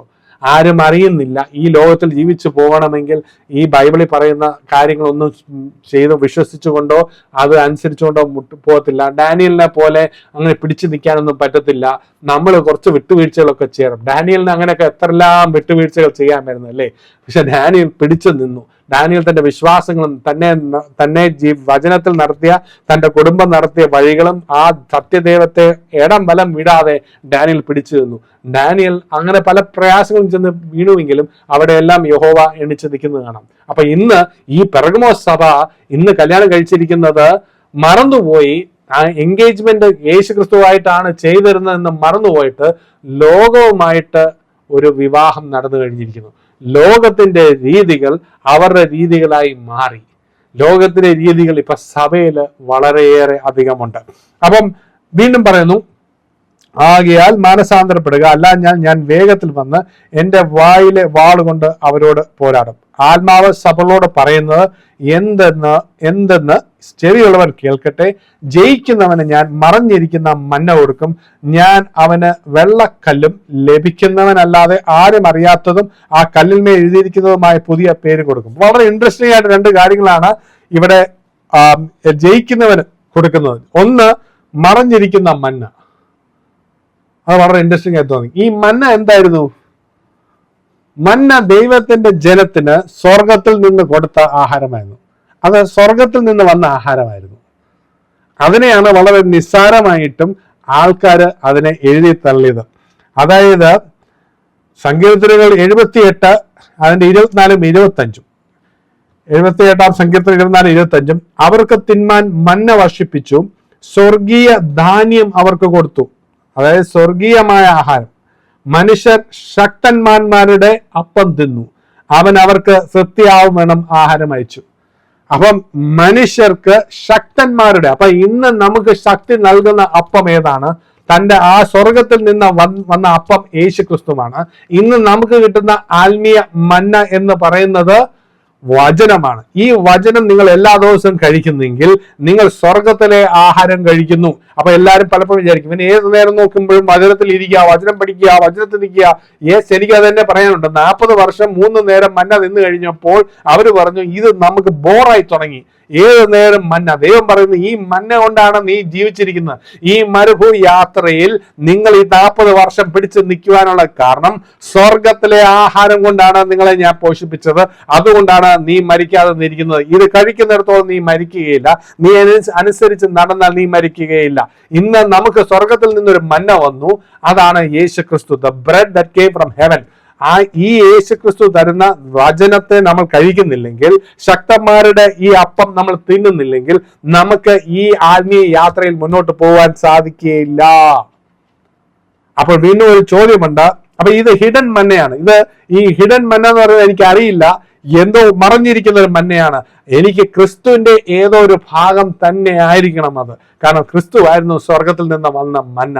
അപ്പൊ ക്രിസ്തുവിന്റെ ഏതോ ഒരു ഭാഗം ഇത് ജയിക്കുന്നവന് ദൈവം ഒരുക്കുന്നുണ്ട്. പെർഗാമോസിലും ജയിക്കുന്നവനും ഇന്ന് എന്നെ കേട്ടോണ്ടിരിക്കുന്ന ഏതൊരു വ്യക്തിയും ജയിക്കുന്നവന് ഇതാണ് കൊടുക്കുന്നത്. പക്ഷേ ഒരു ചോയ്സ് നമ്മുടെ മുമ്പിലുണ്ട്. ഒന്ന്, സ്വർഗത്തിൽ നിന്ന് വരുന്ന ഈ സ്വർഗത്തിന്റെ സിംഹാസനത്തിൽ നിന്ന് വരുന്ന ഈ സിംഹാസനം എന്ന് പറയുമ്പോൾ ഈ മന്ന എടുത്തു വെച്ചത് എവിടെയാണ്? പെട്ടകത്തിന്റെ അകത്താണ്. പെട്ടകത്തിന് 3 കാര്യങ്ങളുണ്ടായിരുന്നു. ആ 3 കാര്യങ്ങൾ ഒന്ന് ആയിരുന്നു ആ മന്ന. ഈ പെട്ടകം എവിടെയാണ് ഇരിക്കുന്നത്? ദൈവത്തിന്റെ സിംഹാസനം ഇരിക്കുന്നിടത്താണ് ഈ പെട്ടകം ഇരിക്കുന്നത്. അതായത് ഈ ആഹാരം എന്ന് പറയുന്നത് സ്വർഗത്തിന്റെ സിംഹാസനത്തിൽ നിന്ന് വരുന്ന ആഹാരം തന്നെ. അപ്പോൾ സ്വർഗത്തിന്റെ സിംഹാസനത്തിൽ നിന്ന് വരുന്ന മന്ന നിങ്ങൾ തിരഞ്ഞെടുക്കുമോ, അതോ വിഗ്രഹാർപ്പിതമായ പിശാചിന്റെ കോട്ടകളിൽ നിന്ന് വരുന്ന ആഹാരം തിരഞ്ഞെടുക്കുമോ? ഈ ലോകം തരുന്ന, പിശാചിന്റെ കോട്ടകൾ തരുന്ന ആഹാരം നിങ്ങൾ സ്വീകരിക്കുമോ? അല്ലെങ്കിൽ നമ്മൾ ഓരോരുത്തരും സ്വീകരിക്കുമോ? ഇതാണ് ചോദ്യം. ഈ ഈ സ്വർഗത്തിന്റെ സിംഹാസനത്തിൽ നിന്ന് വരുന്ന ഈ അപ്പം കഴിക്കുന്നവർക്കെല്ലാം ദൈവം മറഞ്ഞിരിക്കുന്ന ഒരു മന്ന, അത് യേശു ക്രിസ്തുവിന്റെ ഒരു ഭാഗമായി തന്നെ ഞാൻ വിശ്വസിക്കുന്നു. അത് കഴിക്കുന്നവൻ ശക്തന്മാരായിട്ട് തന്നെ ആ രാജ്യത്ത് നിലനിൽക്കും. അത് സംശയമില്ല. നിസ്സംശയം നമുക്ക് പറയാൻ കഴിയും. മരുഭൂമി യാത്രയിൽ അവർ ശക്തന്മാരായി നടന്നുവെങ്കിൽ ആ രാജ്യത്ത് ശക്തന്മാരായിട്ട് നടക്കാൻ പോകുന്നത് ഈ മറഞ്ഞിരിക്കുന്ന മന്ന കഴിക്കുന്നവരായിരിക്കും. പക്ഷെ ആർക്കാണ് അത് കൊടുക്കുന്നത്? ഈ മരുഭൂമി യാത്രയിൽ ഈ ഭൂവാസികളായി നമ്മൾ നിൽക്കുമ്പോൾ യേശുക്രിസ്തുവിന്റെ വചനത്തെ എല്ലാ ദിവസവും രാവും ഉച്ചയ്ക്കും വൈകുന്നേരവും അത് തിരഞ്ഞെടുത്ത് കഴിക്കുന്നവർ, ആ ശക്തന്മാരായിട്ട് ഈ ഭൂമിയിൽ നടക്കുന്നവരാണ് ആ സ്വർഗീയ രാജ്യത്തിലും ശക്തന്മാരായി നടക്കാൻ പോകുന്നത്. പക്ഷേ വിഗ്രഹങ്ങൾക്ക് അർപ്പിച്ചത് കാര്യങ്ങൾ നമ്മൾ ഏറ്റെടുത്ത്, ഈ ലോകത്തിന്റെ ഉടായ്പകൾ നമ്മൾ ഏറ്റെടുത്ത് വിട്ടുവീഴ്ചകൾ ചെയ്തവർക്ക് അവർക്ക് ഈ മറിഞ്ഞിരിക്കുന്ന മന്ന കിട്ടുകയില്ല, അവിടെ ഒരു സ്ഥാനവും ലഭിക്കുകയില്ല. അപ്പൊ പിശാചിന്റെ സിംഹാസനത്തിൽ നിന്ന് വരുന്ന ആഹാരം കഴിക്കണോ, അതോ സ്വർഗത്തിൽ നിന്ന് വരുന്ന സ്വർഗീയമായ ധാന്യം കൊണ്ടുണ്ടാക്കിയ ശക്തന്മാരുടെ അപ്പം കഴിക്കണോ? അപ്പൊ നിങ്ങൾ വിചാരിക്കുന്നത് ഭയങ്കര ബോറിംഗ് ആണ്. ആ ബോറിംഗ് ആണ് സഹോദര. അത് വായിച്ചു വരുന്ന ദൈവത്തിന്റെ ആത്മാവ് നിങ്ങളുടെ കണ്ണുകളെ തുറക്കുന്നില്ലെങ്കിൽ അത് ബോറിംഗ് തന്നെയായിരിക്കും. അത് മരുഭൂ യാത്രയിൽ മരിക്കാൻ വിധിക്കപ്പെട്ടവരാണ് അങ്ങനെ പറയുന്നത്. ആ വാക്കുകൾ നിങ്ങൾ സൂക്ഷിക്കുക. കാരണം മരുഭൂ യാത്രയിൽ വീണ എല്ലാവരും ആ മന്നെ അവർക്ക് വളരെ വളരെ വെറുപ്പായിരുന്നു. അവർക്ക് അതിനോടൊരു പുച്ഛമായിരുന്നു. അവരാരും തന്നെ ആ മന്നയെ എതിർത്തവരും ആ മന്നയോട് പുച്ഛം തോന്നിയവരും ആ കനാന്യ ദേശത്ത് കയറിയിട്ടില്ല, അത് ഉറപ്പ്. അപ്പൊ ഇന്ന് നമ്മുടെ മുമ്പിൽ, സഭയ്ക്ക് മുമ്പിൽ, വ്യക്തികൾക്ക് മുമ്പിൽ ചോദ്യമുണ്ട്, ഈ സ്വർഗത്തിൽ വരുന്ന ധാന്യം നിങ്ങൾ ദിവസവും കഴിക്കുന്നുണ്ടോ?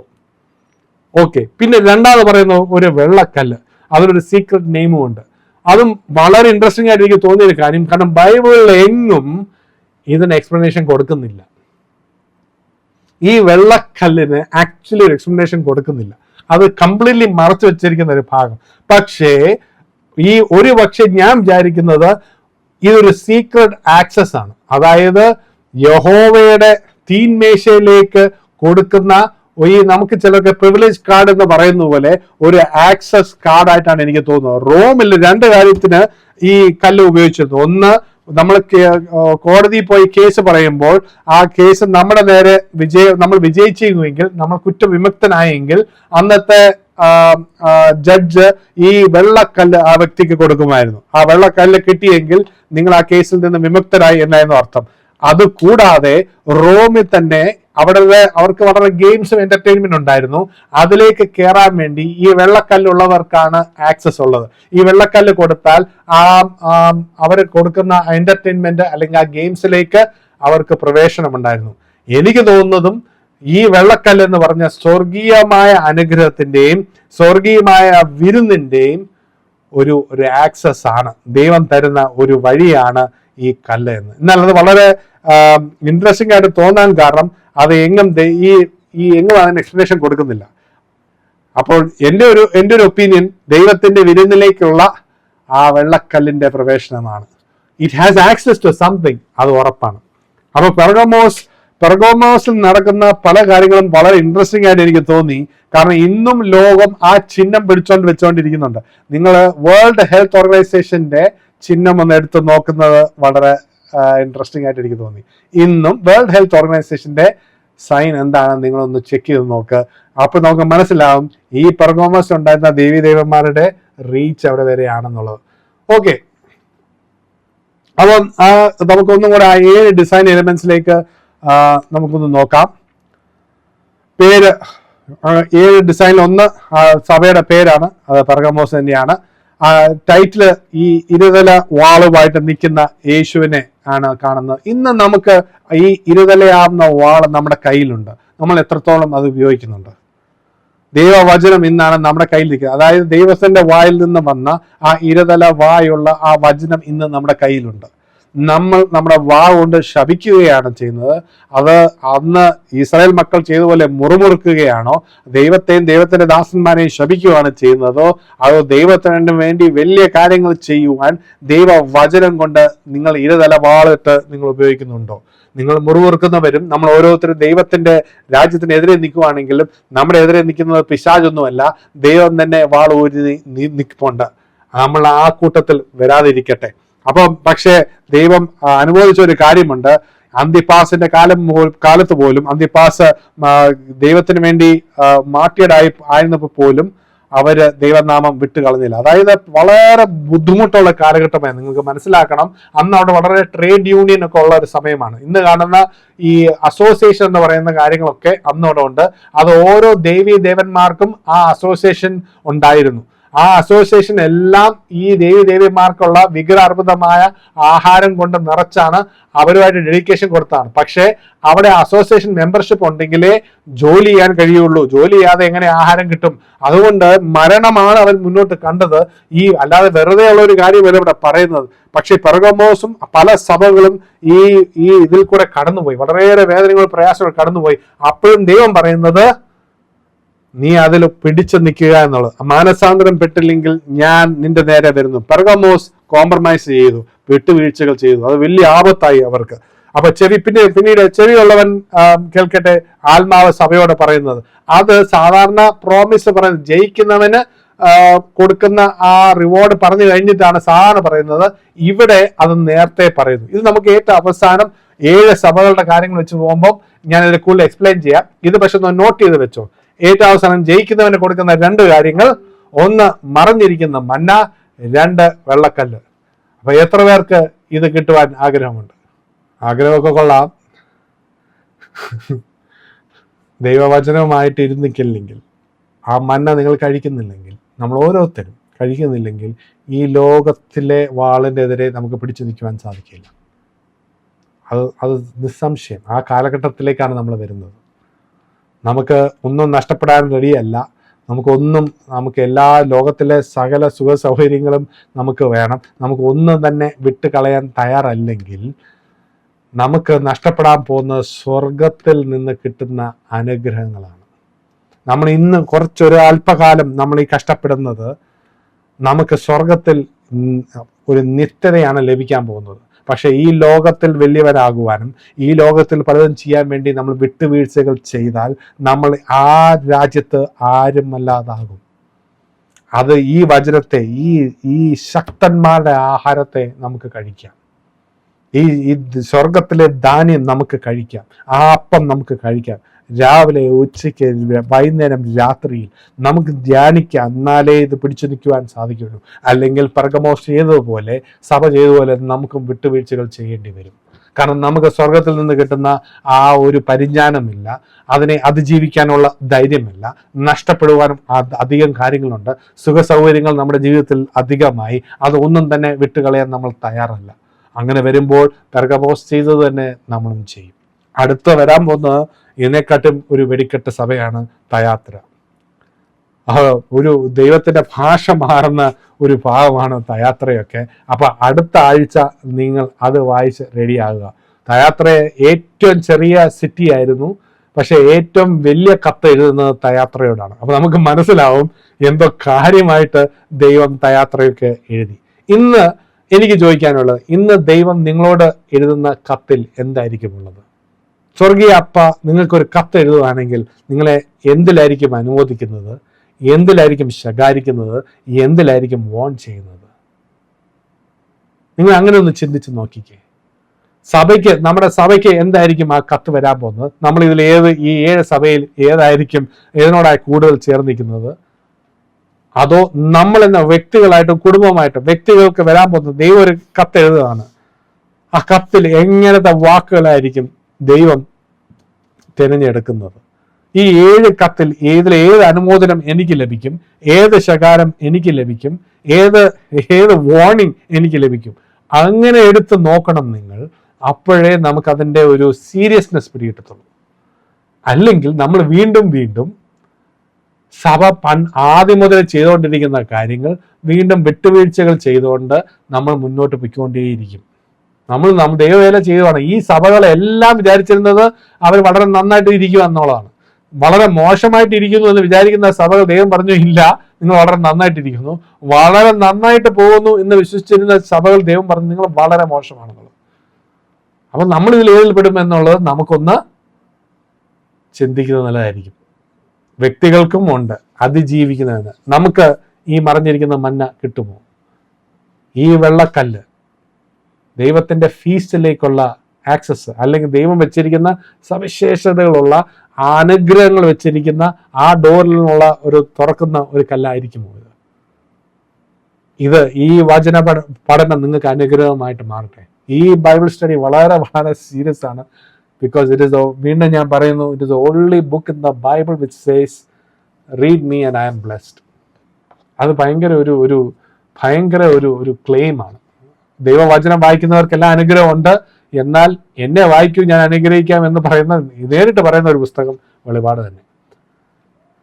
404 versus, 404 versus, 800 allusions to the Old Testament. അതാണ് ഈ പഴയ നിയമം വളരെ ഇമ്പോർട്ടൻ്റ് ആണ്. നമ്മളിപ്പോൾ തന്നെ മനസ്സിലാക്കി, ബാലാമിന്റെ കഥകളും സംഖ്യാപുസ്തകങ്ങളെ കഥകളും മോശയുടെ കഥകളും അറിയത്തില്ലെങ്കിൽ ഈ പറയുന്ന ഭാഗങ്ങൾ ഒന്നും തന്നെ നമുക്ക് മനസ്സിലാകത്തില്ല. എന്താണ് ഈ മറിഞ്ഞിരിക്കുന്ന മന്ന, എന്താണ് ഈ ദൈവജനം മുറിവേർക്കാനുള്ള കാരണം? അവർക്ക് യഥാർത്ഥമായ പ്രശ്നങ്ങൾ ഉണ്ടായിരുന്നു, അല്ലാതെ അവർ ചുമ്മാ യേശുവിനടിയിൽ ഇരുന്ന് ദേഷ്യപ്പെടുകയല്ല. അവർ വളരെ ദുർഘടമായ സാഹചര്യങ്ങളും വെള്ളക്കുറവും ആഹാരക്കുറവും കൂടെ പോയപ്പോഴാണ് ദൈവത്തോട് മുറിമുറുത്തത്. നമ്മൾ അങ്ങനത്തെ സാഹചര്യത്തിലൂടെ കടന്നു പോകുമ്പോൾ നമ്മൾ ദൈവത്തോട് എന്താണ് പറയുന്നത്? നമ്മൾ ദൈവവചനത്തിലേക്ക് വീണ്ടും, ദൈവവചനം നിങ്ങളുടെ ജീവിതത്തിലേക്ക് വരുമ്പോൾ, ഈ വചനം വീണ്ടും വീണ്ടും വീണ്ടും നമുക്ക് ബോറാകുന്നു എന്ന് പറയുന്നു. ഇല്ല, ഇത് എൻ്റെ രക്ഷയുടെ വചനം, ഇത് എന്നെ വിടുതലിന്റെ വചനം, എനിക്ക് ആഹാരം കിട്ടിയില്ലെങ്കിലും കുഴപ്പമില്ല, ഇത് എന്നെ നിലനിർത്തുന്ന വചനം, ഇത് സ്വർഗത്തിൽ നിന്ന് വരുന്ന ഇരുതല വാള്, ഇത് എടുത്തുകൊണ്ട് ഞാൻ പിശാചിന്മേൽ ജയം കൈവരിക്കും, ഇത് എന്നെ അനുഗ്രഹമാവും, എന്റെ വിടുതലാവും, എന്റെ സൗഖ്യമാവും എന്ന് നമ്മൾ വിചാരിക്കുന്നു. അതോ ദൈവം പറയും, ദൈവമേ എന്തിന് എന്നെ ഇതിൽ കൂടെ പോകുന്നു, ഏത് നേരം വചനം വചനം വചനം എന്ന് പറഞ്ഞ് നമ്മൾ മറുതലിക്കുന്നുണ്ടോ? നമ്മുടെ ജീവിതത്തിൽ വിട്ടുവീഴ്ചകൾ ചെയ്യുന്നുണ്ടോ? ഈ ബൈബിൾ സ്റ്റഡി കൊണ്ട് നിങ്ങൾ ആ ചോദ്യങ്ങളിലേക്കാണ് വന്നെത്തേണ്ടത്. ഈ കത്തിൽ എവിടെയാണ് നമ്മുടെ ഭാഗം? അതൊന്ന് ആലോചിച്ചു കൊള്ളാം. അടുത്തത് തയാത്രയ്ക്ക് വേണ്ടി റെഡിയാകുക. വളരെ ഇൻട്രസ്റ്റിംഗ് ആയ ചേർച്ചാണ്. ഇനി അങ്ങോട്ട് വെടിക്കെട്ടുകളുടെ ഒരു സഭയാണ്. അപ്പം വളരെ ഭയാനകമാണ് ഈ വെടിക്കെട്ടെന്ന് പറയുമ്പോൾ. നമുക്ക് അഹങ്കരിക്കുവാനോ ഉത്സാഹപ്പെടുവാനോ ഒന്നുമില്ല. കാരണം വളരെ ഭയാനകമായ ഭാഗങ്ങളാണ് ദൈവം ചോദിക്കുന്നത്. കാരണം ആ ചോദ്യം നമ്മളിലേക്കും വരുന്നുണ്ട് എന്നുള്ളതാണ്. ആ സഭയ്ക്ക് മാത്രമല്ലല്ലോ ആ ചോദ്യം, നമ്മൾ വായിക്കുന്ന ഓരോരുത്തർക്കുമാണ് ആ ചോദ്യം. അപ്പൊ അതിനുവേണ്ടി നമുക്ക് തയ്യാറെടുക്കാം. തയാത്ര നിങ്ങൾ വായിച്ച് റെഡിയാകുക.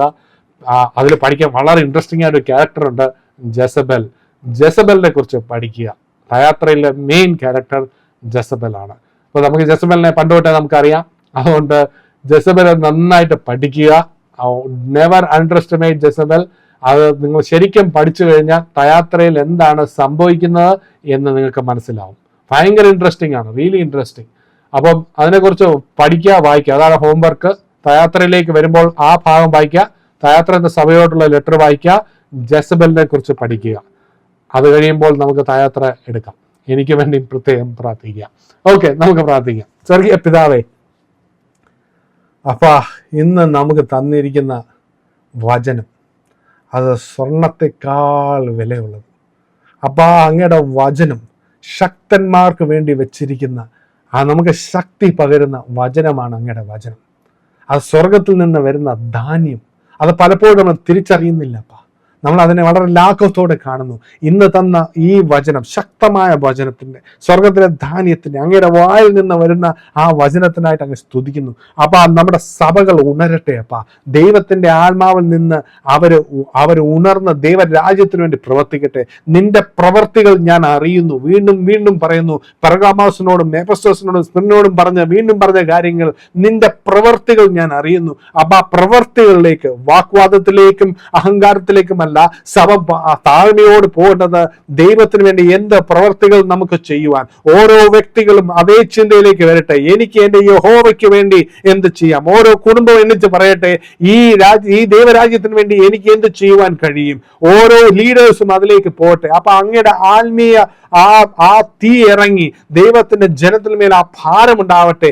ഞാൻ ഈ ദൈവരാജ്യത്തിന് വേണ്ടി എന്ത് ചെയ്യും? എനിക്ക് വേണ്ടി ഉയർത്തപ്പെട്ട ആ മനുഷ്യപുത്രന് വേണ്ടി ഞാൻ എന്ത് ചെയ്യും? എനിക്കായിട്ട് മരണം സ്വീകരിച്ച, പാപമായി മാറിയ, ഇന്ന് പിതാവിന്റെ വലത്ത് ഭാഗത്തിരിക്കുന്ന, വേഗം വരുമെന്ന് പറഞ്ഞ ആ ആൽഫയും ഒമേഗയുടെ മുമ്പിൽ നിൽക്കുമ്പോൾ എനിക്ക് എന്ത് സർട്ടിഫിക്കറ്റ് കിട്ടും? അവന് വേണ്ടി എന്ത് പ്രവൃത്തി ഞാൻ ചെയ്യും എന്ന് സഭ ഉണർന്ന് ചിന്തിക്കട്ടെ. അന്യോന്യം ചേർത്ത് പിടിച്ചുകൊണ്ട് ചോദിക്കട്ടെ, സഹോദര സഹോദരി, നമുക്ക് ഈ ദൈവരാജ്യത്തിന് വേണ്ടി എന്ത് ചെയ്യുവാൻ കഴിയും? പെർഗമോസിനെ പോലല്ല, ഈ ദൈവത്തിൽ നിന്ന് അകന്നു പോയ സഭകളെ പോലല്ല, ഉണർന്ന് ഒരു മനസ്സോടെ നിൽക്കുന്ന സഭയായി മാറുവാൻ, ഒരു ആത്മാവിൽ നിൽക്കുന്ന സഭയായി മാവാൻ, ഇരുതലയാവുന്ന വാളെടുത്തുകൊണ്ട് പിശാചിന്റെ തന്ത്രങ്ങളെ തകർത്ത് എറിഞ്ഞുകൊണ്ട് സ്വയം തീയായി മാറുന്ന ദൈവത്തിന്റെ ജനത്തിലേക്ക് നീ പ്രാർത്ഥിക്കുന്ന അപ്പ. Let the fire of God energize us, and Lord, let the renewal of the mind start. Let the revival of the people of God start. സഭകളിൽ നിന്നും വ്യക്തികളിൽ നിന്നും കുടുംബങ്ങളിൽ നിന്നും ഉയരട്ടെ അപ്പ. യഹോവയ്ക്ക് വേണ്ടി എണിച്ചു നിൽക്കുന്ന വ്യക്തികൾ ഉണരട്ടെ അങ്ങയുടെ ആത്മാവിൽ. So I pray for your spirit to fall upon our people, upon the leaders, upon the hearers, O Lord, so they can stand for God wherever they are, and let them arise from every problem, from every snare of Satan. Let us stand up and say, I will stand for the Lord, for I have the double-edged sword of the Lord, and I will do great and mighty things in His Spirit. Thank you, my Father. Thank you for this word. അപ്പാ, ഈ ഇരുതല വാളുമായിട്ട് ഊന്നിയിരിക്കുന്നത് എന്റെ യഹോവയാണെന്ന് ഉറപ്പ്. താൻ അനുസരിക്കുന്നവന് അത് ബലമാണ്, ഭയമല്ല. അവൻ സന്തോഷിക്കുന്ന ഒരു നിമിഷമാണ്. സൈന്യങ്ങളുടെ യഹോവ വാൾ ഊന്നി നിൽക്കുമ്പോൾ അത് എനിക്ക് വേണ്ടി അവൻ എണിച്ചു നിൽക്കുന്നു എന്ന് അവൻ ശക്തമായി വിളിച്ചു പറയും. അല്ലയോ രാജാവേ, നീ വന്നു. The King of Kings, the Lord of Lords, you have come to my rescue. To those who obey, you are a joy to behold, O Lord. Heavens rejoice, mountains will break, but the voice of our Lord will stand forever. So we stand and bow down before that throne. ആ രാജ്യത്തിൽ നിന്ന് വരുന്ന ആഹാരം മതിയപ്പ, അത് മതി നമുക്ക് എന്ന് വിളിച്ചുകൊണ്ട് സഭ എണീക്കട്ടെ. So I pray, Father, the revival starts with this word, the word of revelation, the word which comes from the throne of God. And I bless them, O Lord, to stand up for the Lord and to give their lives for the Lord. In Jesus Christ, mighty and matchless name we pray. Well, God bless you all. വീണ്ടും വായിക്കുക, and we can keep discussing. Okay, നിങ്ങൾ വേറെ എന്തെങ്കിലും കണ്ടെത്തണമെങ്കിൽ put it in the WhatsApp group. I'll be interested to see that. ഒത്തിരി കാര്യങ്ങളുണ്ട് Pergamos, അതൊക്കെ ഞാൻ വളരെ ഷോർട്ട് ആയതാണ്. ഞാൻ പറ്റുവാണെങ്കിൽ കുറച്ച് ഫോട്ടോസ് ഞാൻ അയച്ചു തരാം, പെർഗമോസിന്റെ റിയൽ ഫോട്ടോസ്. അപ്പോൾ നിങ്ങൾക്ക് മനസ്സിലാവത്തുള്ളൂ അത് എത്ര വലിയ സാധനങ്ങളാണ് ഈ റോമക്കാർ ഉണ്ടാക്കിയിരുന്നുള്ളത്. അതൊക്കെ ദൈവം നിലം പരിശാക്കി. ദൈവരാജ്യം വരുന്നു, നമുക്ക് ഒന്നിച്ച് നിൽക്കാം. God bless you all.